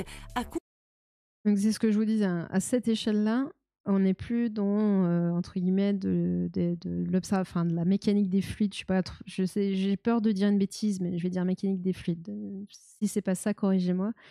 Qui est différente et du coup, bah, qui va entraîner d'autres choses et du coup qui va nous aider à comprendre en observant du coup que à cette échelle-là ça change. Bah du coup on va dire ah bah oui, mais du coup dans notre corps quand c'est à cette échelle-là ça change. Et ça va aussi permettre de faire d'autres choses dont ils vont parler après. Condition d'avoir les bons outils. Dans la microfluidique, on fait circuler des fluides dans des puces microfluidiques qui contiennent des microcanaux. Et souvent, on est amené à travailler sur des systèmes dont les canaux sont 10 ou 100 fois plus petits que le diamètre d'un cheveu. La plupart du temps, ces puces microfluidiques sont fabriquées en plastique transparent. En fonction du dessin des canaux, elles ont des fonctions différentes. Le tri, la séparation ou le mélange des fluides, par exemple. Et tout ça avec une précision et une vitesse incroyables. On peut faire des gouttes aussi. Alors les gouttes, on les produit à des milliers de gouttes par seconde. Et dans ces gouttes, on peut faire des réactions. Donc on peut analyser des milliers de réactions chimiques par seconde. C'est bien qu'on peut découvrir, par exemple, des nouvelles molécules grâce à cette technologie. Ces puces sont donc de véritables laboratoires miniatures. Elles accélèrent les analyses tout en réduisant la quantité des produits utilisés et les coûts. Résultat, la microfluidique a de nombreuses applications. Certaines sont déjà commercialisées, comme les tests de grossesse ou les imprimantes à jet d'encre. Et beaucoup d'autres sont en développement, en cosmétique, dans l'agroalimentaire ou encore dans le domaine des énergies vertes. Bref, la liste est longue. Mais la microfluidique s'impose surtout en biologie et en santé. Dans le domaine du cancer, par exemple, grand défi, il faut savoir ce que font chaque cellule de la tumeur cancéreuse et aussi du tissu sain qui l'environne. La microfluidique apporte ces réponses. Dans le domaine du diagnostic, on voit bien avec le coronavirus, il faut des systèmes portables, pas chers, pour diagnostiquer la présence de virus sans faux négatif ou sans faux positif, ce qui est aujourd'hui le cas. La microfluidique, en opérant dans des petit système permet de le faire. Autre exemple encore plus étonnant. Les scientifiques reproduisent la structure et le fonctionnement d'organes humains, comme le rein ou l'intestin, dans les puces microfluidiques. Non seulement ces organes sur puces réduisent les recherches menées sur les animaux, mais cela permet aussi aux chercheurs d'ajouter ou de retirer certains types de cellules pour Donc c'est là où on voit la croisée entre les organoïdes et la microfluidique, donc les puces microfluidiques. On appelle ça les organoïdes sur puce. Euh, alors quand ils disent reproduire un organe sur une puce grâce à la microfluidique, par exemple, le fait de maîtriser la microfluidique, par exemple, les villosités de l'intestin, si je ne me trompe pas, on est dans ce genre de mécanisme. On va pouvoir reproduire cet organe de façon très petite, hein, parce que là, on est une puce, un organoïde sur puce, c'est 1 centimètre sur 1 centimètre, hein, c'est pas grand-chose. Mais en mêlant ces deux technologies, on va se rapprocher encore plus du fonctionnement, de comment du fonctionnement de l'organe, encore plus qu'en ne regardant que l'organoïde. Puisque là, on va le mettre dans une structure qui va mimer comme il l'est, on va dire, entre guillemets, dans notre corps. Je ne sais pas si c'est très clair. comprendre le rôle. Ces organes sur puce servent aussi à étudier certains cancers, comme le cancer du côlon. On cherche à comprendre les mécanismes par lesquels la tumeur va se former et va ensuite venir coloniser l'organe. On va chercher à mettre à l'intérieur de ces systèmes les cellules des patients. Et là, vous imaginez bien qu'on n'a pas des kilotonnes des cellules du patient, on a quelques petites biopsies. Et donc, il y a un intérêt fort à travailler sur des systèmes miniaturisés. Même s'il reste encore à améliorer la technologie et la compréhension des phénomènes à petite échelle, la microfluidique est une source de progrès et d'innovation pour la recherche scientifique. Elle pourrait bien révolutionner les sciences de la vie dans les années à venir. Et pour mieux comprendre l'importance de la microfluidique dans le domaine de la santé, nous sommes allés à la rencontre des scientifiques de l'Institut Curie. Là-bas, les chercheurs utilisent déjà les techniques microfluidiques pour améliorer l'étude des cancers, le cancer du sein par exemple, à l'échelle de la cellule unique. Et ça, c'est le travail d'équipe de Sylvia Lopez-Lastra et Amandine Trouchet. Regardez. Le cancer du sein est le cancer le plus répandu chez la femme. Il en existe différents types et parmi eux, le cancer du sein triple négatif. Celui dont on a parlé tout à l'heure. Il est à l'origine de nombreuses rechutes chez les patientes. À l'Institut Curie, des biologistes et physiciens élaborent de nouveaux procédés pour mieux étudier ces tumeurs et à terme, développer de nouvelles thérapies. Pour cela, les chercheurs s'intéressent à l'environnement entourant la tumeur. On parle de micro-environnement tumoral. Le micro-environnement tumoral est un écosystème très complexe formé par des éléments structuraux, des cellules du système immunitaire, mais aussi des fibroblastes, des cellules endothéliales et des facteurs solubles. Ils vont tous entre eux interagir de manière spatio-temporelle et ça va avoir un impact majeur dans l'évolution de la maladie et la réponse aux thérapies. Donc c'est ce qu'on disait tout à l'heure, hein. C'est vraiment regarder, c'est vraiment ça qui est intéressant notamment avec les organoïdes, c'est que on va pouvoir observer déjà en 3 dimensions et avec ces différentes cellules qui interagissent ensemble et non pas, après sur les tumoroïdes, on a vu que c'était les cellules tumorales en particulier qu'il fallait enrichir avec les lymphocytes T par la suite, qu'il y avait tout un processus à faire, mais on reste quand même dans cette idée de justement de voir tout ce système, toutes ces cellules interagir les unes avec les autres. Et voilà, plutôt que de juste de regarder un type de cellule à plat qui n'interagit pas, qu'on observe juste toute seule, quoi. Et c'est vrai que comme l'organisme il est complexe, hein, dans le cadre d'une tumeur, mais dans le cadre aussi d'un organe, on sait que oui, c'est pas juste un type de cellule. Un type de cellule va avoir cette propriété, mais pour pouvoir avoir un effet, que l'organe ait une fonction à proprement parler, il faut que toutes ces cellules interagissent ensemble dans le but de la fonction de l'organe. C'est pas une seule cellule qui va tout faire en fait. Pendant longtemps, la recherche en cancérologie s'est focalisée sur l'étude des cellules cancéreuses, car elles sont à l'origine de la maladie. Pourtant, dans ce projet, les chercheurs s'intéressent aux cellules immunitaires qui environnent les cellules cancéreuses. Quel type de cellules immunitaires sont présentes et quel rôle jouent-elles au sein de ce micro-environnement tumoral? On s'intéresse aux cellules du système immunitaire parce qu'ils sont responsables de la réponse antitumorale et ils ont la capacité de tuer les cellules cancéreuses. Je coupe sinon je vais être perdue. Oui, il est très, lui est très câlin et très maman et je peux à peu près le manipuler. Il se couche sur mes genoux. Je pense que Robin sera jaloux. Bébout, elle se couche pas sur ses genoux. Mais après, le problème, c'est qu'il est un peu encombrant aussi parfois. Mais ouais, il est de toute façon, les deux sont très très mignons. L'autre, vous la voyez pas, mais elle est dans une cachette de l'arbre à chat qui est derrière. Elle se cale dans une petite cache. Et j'hésite. Je vais essayer de faire un truc. On va voir si ça marche. Si ça marche, normalement, j'ai connecté mon téléphone. On va voir si ça fonctionne. Si ça fonctionne pas, ne m'en veuillez pas. Est-ce que vous allez la voir? Ah, voilà. Hop. Reste là, petit chat. Hop. Je sais pas si je vais... si l'image va tenir très longtemps et si elle va rester très longtemps là. Mais là, je vous présente Asia. Voilà. Elle qui est un peu plus... Bon, de toute façon, ils sont tous les deux... Enfin, voilà. Si j'enlève le fait que c'est très compliqué de lui donner un médicament. Parce qu'en fait, en ce moment, Asia, elle a des... Enfin bref, j'espère que vous n'êtes pas à table. On va dire, elle a eu des remontées. Et je dois lui donner un traitement comme nous, genre pour tapisser l'estomac, pour éviter que ça l'irrite, parce qu'on pense que c'était une irritation de l'estomac qui a fait ça.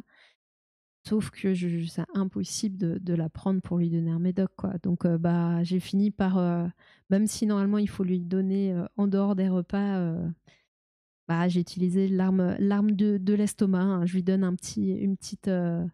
de la pâtée ou un petit truc dans ce genre-là sur lequel j'ai mis le médoc et ça passe. Mais ouais, non, mais ils sont tous les deux très, très, très mignons. J'ai de la chance.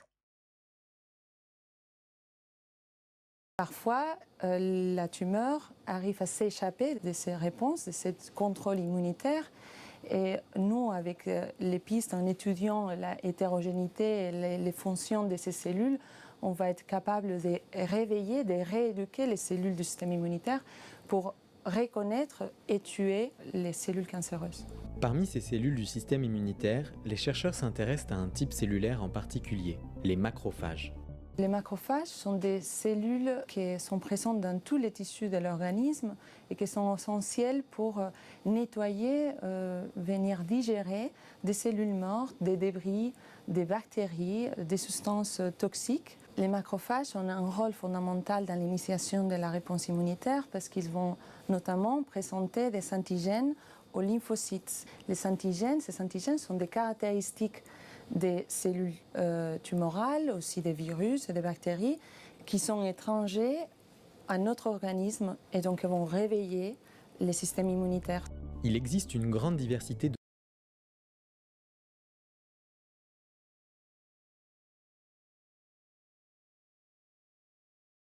Oui, il y a des moments où on ne peut pas faire autrement, ouais.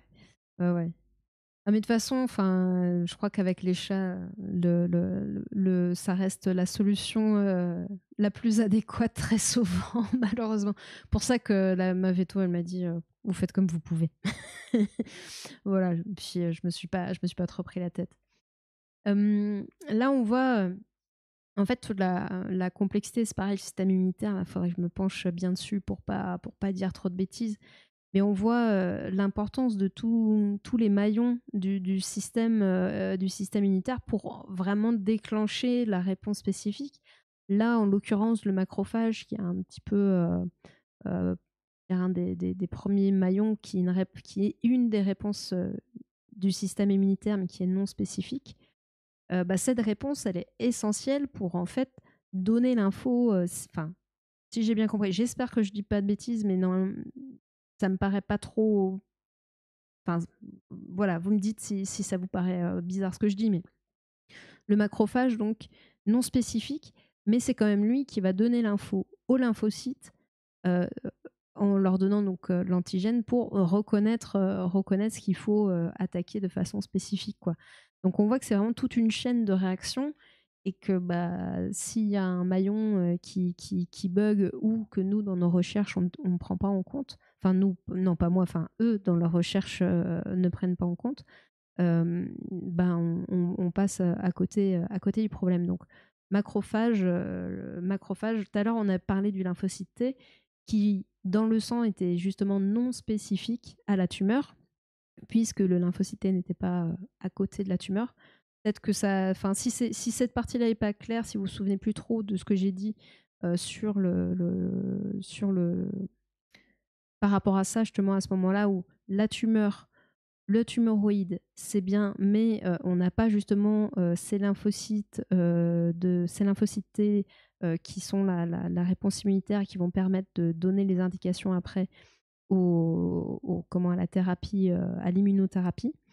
Donc, on est obligé d'enrichir le tumoroïde qu'on a cultivé avec des lymphocytes T, sauf qu'on n'arrive pas à prélever les lymphocytes T au niveau de la tumeur parce qu'il n'y a pas assez de prélèvement. Donc, on est obligé de passer par un prélèvement dans le système circulatoire général, donc périphérique. Sauf que ces lymphocytes T dans le système périphérique, dans le sang, ne sont pas spécifiques à la tumeur puisque trop loin.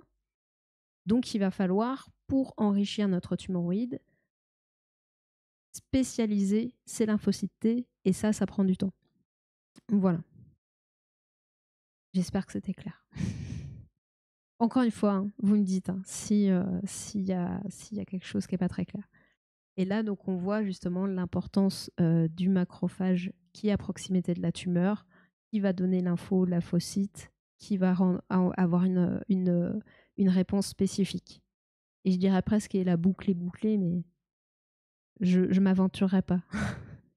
De macrophages. Dans certains types de cancers, ces macrophages peuvent constituer jusqu'à 50% de la taille de la tumeur. C'est pourquoi il est important d'étudier les sous-populations de macrophages présentes dans la tumeur. Sur cette image du micro-environnement tumoral, ils sont localisés en rouge, vert et jaune. Il y a des sous-populations de macrophages qui ont des caractéristiques immunosuppressives et qui vont empêcher aux lymphocytes d'agir contre les cellules tumorales. Nous, on veut identifier des caractéristiques particulières qui peuvent nous aider à cibler ces macrophages. Et cela, on va le faire en connaissant mieux les sous-populations qui sont vraiment responsables de ces immunosuppressions. Pour connaître ces sous-populations, donc on voit que même dans les macrophages, il y en a qui vont donner un coup de main et il y en a qui vont au contraire faire l'inverse, immunosuppressive, hein, qui vont empêcher la réponse immunitaire. Donc c'est même dans ces catégories-là. C'est pour ça que le système immunitaire, à proprement parler, pour l'instant, c'est pas un sujet que j'ai traité, même en podcast, parce que je sais que c'est un système qui est quand même assez complexe. J'essaye d'éviter de dire des bêtises, donc voilà, quand je suis pas sûre, je le dis, et voilà, et je me lancerai pas dans des explications. J'essaye de comprendre un minimum, mais je sais toujours qu'il me manque une info. Et là, notamment, le fait que même dans les macrophages, on parle, les macrophages font ça, machin, mais en fait, même dans les macrophages, il y a des sous-populations, quoi. Il est nécessaire d'étudier cellule par cellule le micro-environnement tumoral. Ainsi, il sera possible d'étudier les gènes des cellules de manière individuelle et d'en comprendre le fonctionnement. Pour cela, le projet utilise la microfluidique en gouttelettes et plus précisément la technologie single cell, ou cellule unique en français. On va partir d'un tube avec par exemple 1 million de cellules et l'idée ça va être d'isoler les cellules dans différents compartiments. Donc nous ce qu'on a choisi dans ce projet c'est d'utiliser des gouttes comme des compartiments et donc de compartimenter l'échantillon en plein de très petites gouttes de manière à n'avoir qu'une seule cellule au maximum par goutte. Et comme ça on va pouvoir étudier cellule par cellule le profil.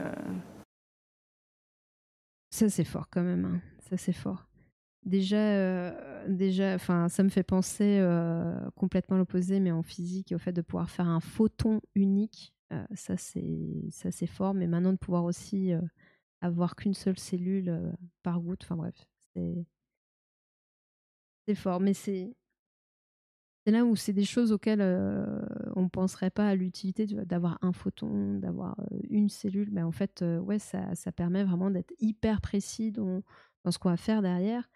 Et aujourd'hui, c'est vrai qu'on est, en fait, on est rendu à ce niveau-là, quoi. Il faut, enfin, pour encore mieux comprendre, on est à ce niveau d'expertise d'aller cellule par cellule pour comprendre vraiment chacune différemment. Et on se rend compte que justement, enfin, ouais, c'est très impressionnant, hein. C'est ça qui, c'est un peu peut-être la donnée, pas qui nous manque, mais ouais, c'est le fait que bah ouais, tout interagit, enfin l'interaction en même temps, mais de choses qui sont plus complexes, on est que si on regarde seulement de façon entre guillemets macroscopique, avec des gros guillemets, hein. Que là on était déjà dans le microscopique.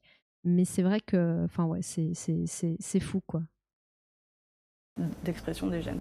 Dans chaque goutte contenant une cellule, une sorte de code-barre est ajoutée.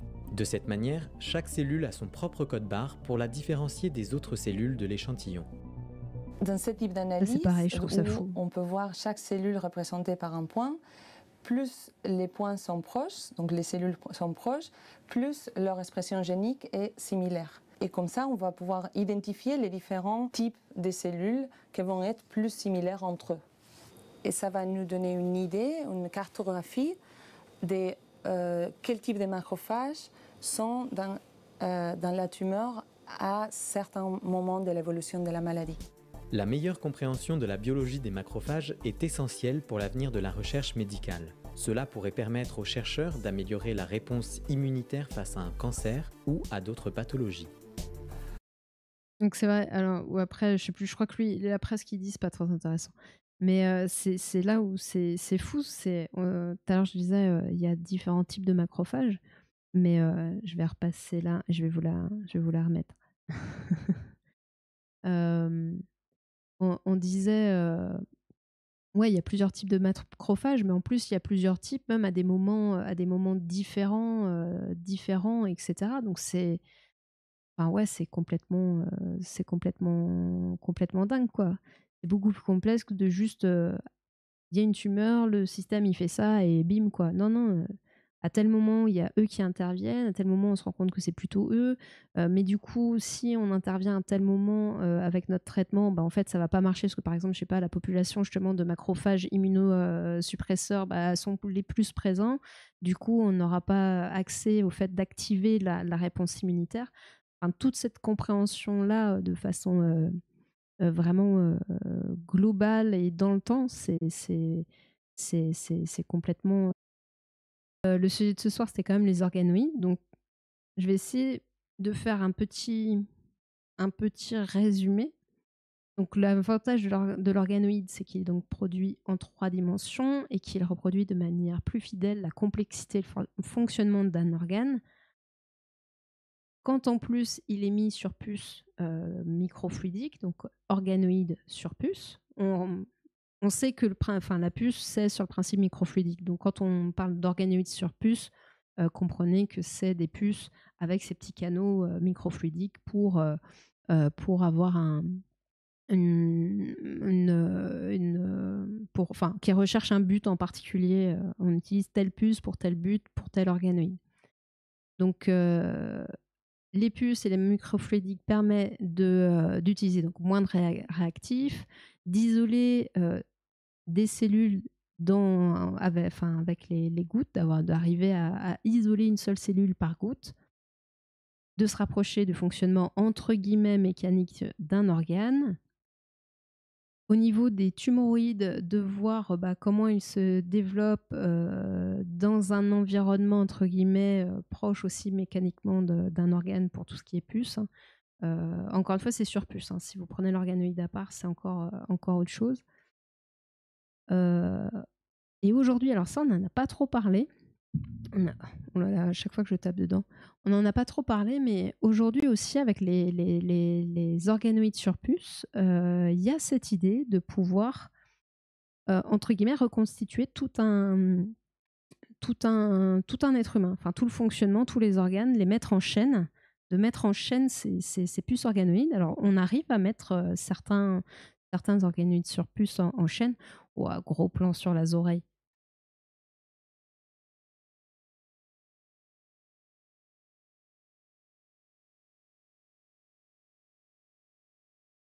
Embête. Plus que ça. On commence à arriver à mettre donc ces organoïdes sur puce en chaîne. Donc là, déjà, vous imaginez, si on peut enchaîner plusieurs organes ensemble, on a vraiment une reproduction hyper, de plus en plus fidèle en fait du fonctionnement du corps humain, quoi. Et c'est vrai que c'est un peu l'objectif entre guillemets ultime, d'avoir des espèces d'humains sur puce, quoi. Si je peux dire.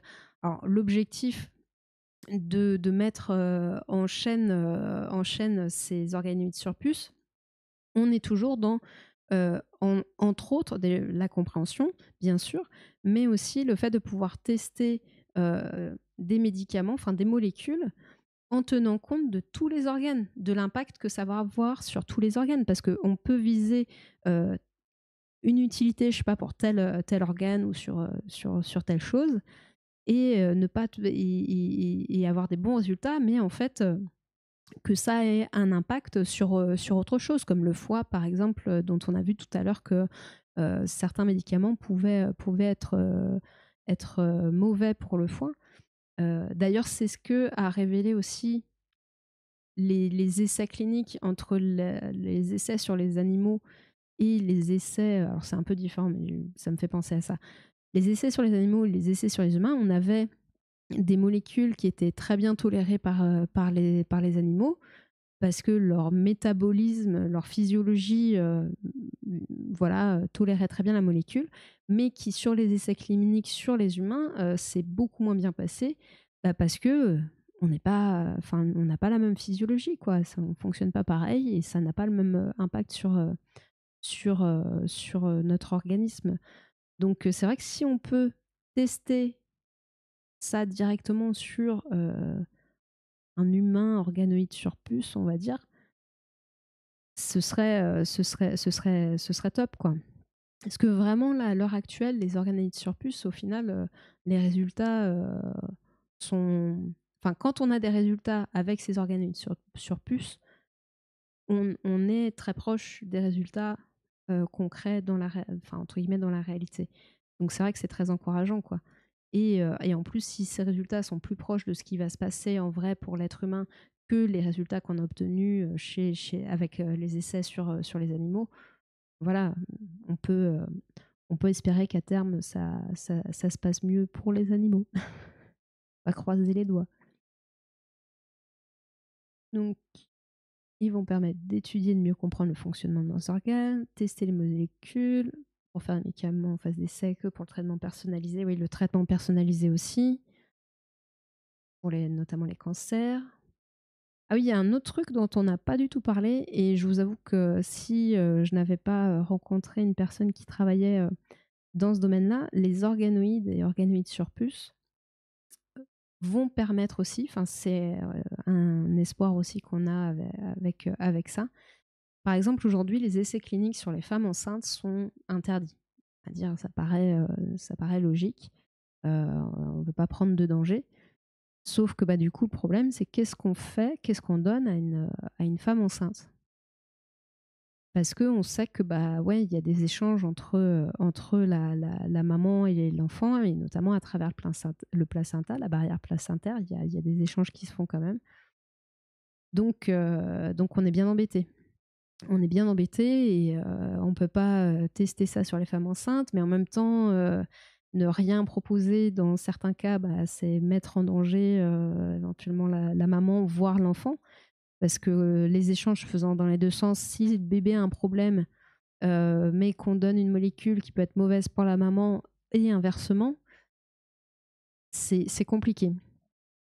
Et les organites surpuces, eh ben, on arrive aujourd'hui, enfin en tout cas la recherche va dans ce sens pour essayer de reproduire un peu cette barrière placentaire pour justement mieux comprendre comment elle fonctionne et trouver des molécules qui soit pourraient cibler précisément d'aller à l'intérieur ou au contraire de rester à l'extérieur, et aussi de tester des molécules pour voir un peu l'impact qu'elles ont justement sur le placenta ou pas, quoi. Qu'est-ce qui se passe? Parce que c'est vrai que ça, on n'a pas le droit de faire de tests, donc on ne sait pas. On ne sait pas. Donc mine de rien, ça apporte aussi un intérêt pour... On ne peut pas non plus faire d'essais cliniques sur les enfants, si je ne me trompe pas. C'est vrai que comme ça paraît logique. Donc encore une fois, pareil, de pouvoir faire des tests sans mettre en danger ni des animaux, ni des bébés, ni des enfants, ni des femmes enceintes, c'est quand même chouette, quoi. Parce que là, c'est vrai qu'on a une zone un peu grise dans la médecine aujourd'hui, enfin dans les médicaments proposés à ces patients, en fait. Donc c'est aussi une voie d'amélioration dans les traitements. Et donc à terme d'éviter le nombre de cobayes animales pour les essais cliniques. Ah oui, aussi. Ouais, c'est vrai que enfin, encore une fois, c'est pour ça que... Bon, après, moi, comme je dis, j'ai connu, j'ai entendu parler de ça grâce à une pote, mais c'est vrai que les possibilités sont top, quoi. Enfin, sont top. De dire, enfin, ça peut préserver, on peut éviter de venir, enfin, voilà, d'utiliser des cobayes animaux. On pourra peut-être aider aussi les femmes enceintes, les enfants. On pourra mieux soigner les cancers. On pourra mieux comprendre ce qui se passe, tester des molécules sans forcément faire d'essais cliniques sur enfin, peut-être à terme même des essais cliniques sur les humains, hein, si vraiment ça devenait un système hyper, comment dire, hyper, je perds le mot, hyper, enfin, sécure, enfin voilà, dans lequel on a vraiment très confiance, quoi, dont on sait que les résultats obtenus avec ce type d'essais de molécules sont vraiment valides. Enfin voilà, il y a plein de choses. Et c'est d'ailleurs pour ça que depuis depuis avril 2024, il y a des fonds qui ont été développés pour la recherche sur les organes et organoïdes sur puce. Donc on appelle ça un PEPR, plan de recherche. Alors attendez, je vais essayer de retrouver le lien parce que j'ai pas envie. Encore une fois, j'aime pas dire, j'aime pas dire de bêtises. Présentation du programme de recherche France 2030, organes sur puce. J'appelle ça un PEPR, mais j'ai pas le. Ça va être machin truc, programme de recherche, ça c'est sûr. Une petite recherche pour valider. PEPR. Qu'est-ce qu'il me dit?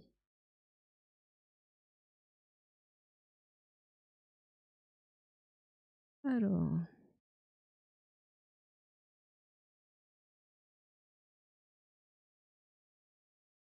C'est un programme.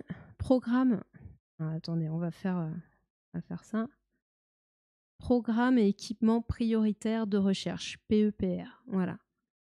Et aujourd'hui, le PEPR, je crois qu'ils ont 48 millions pour les... je crois que c'est ça.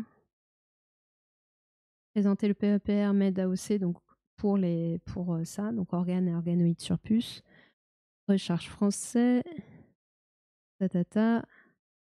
Co-dirigé par le CEA, l'INSERM et le CNRS, ce projet de 6 ans et de 48 millions d'euros vise à développer des modèles biologiques personnalisés et des puces multifonctionnelles pour une médecine plus précise et moins dépendante des expérimentations animales. Donc voilà. Et on pourrait penser que 48 millions, c'est énorme. Mais dans la recherche, vous savez bien que c'est un peu plus compliqué que ça.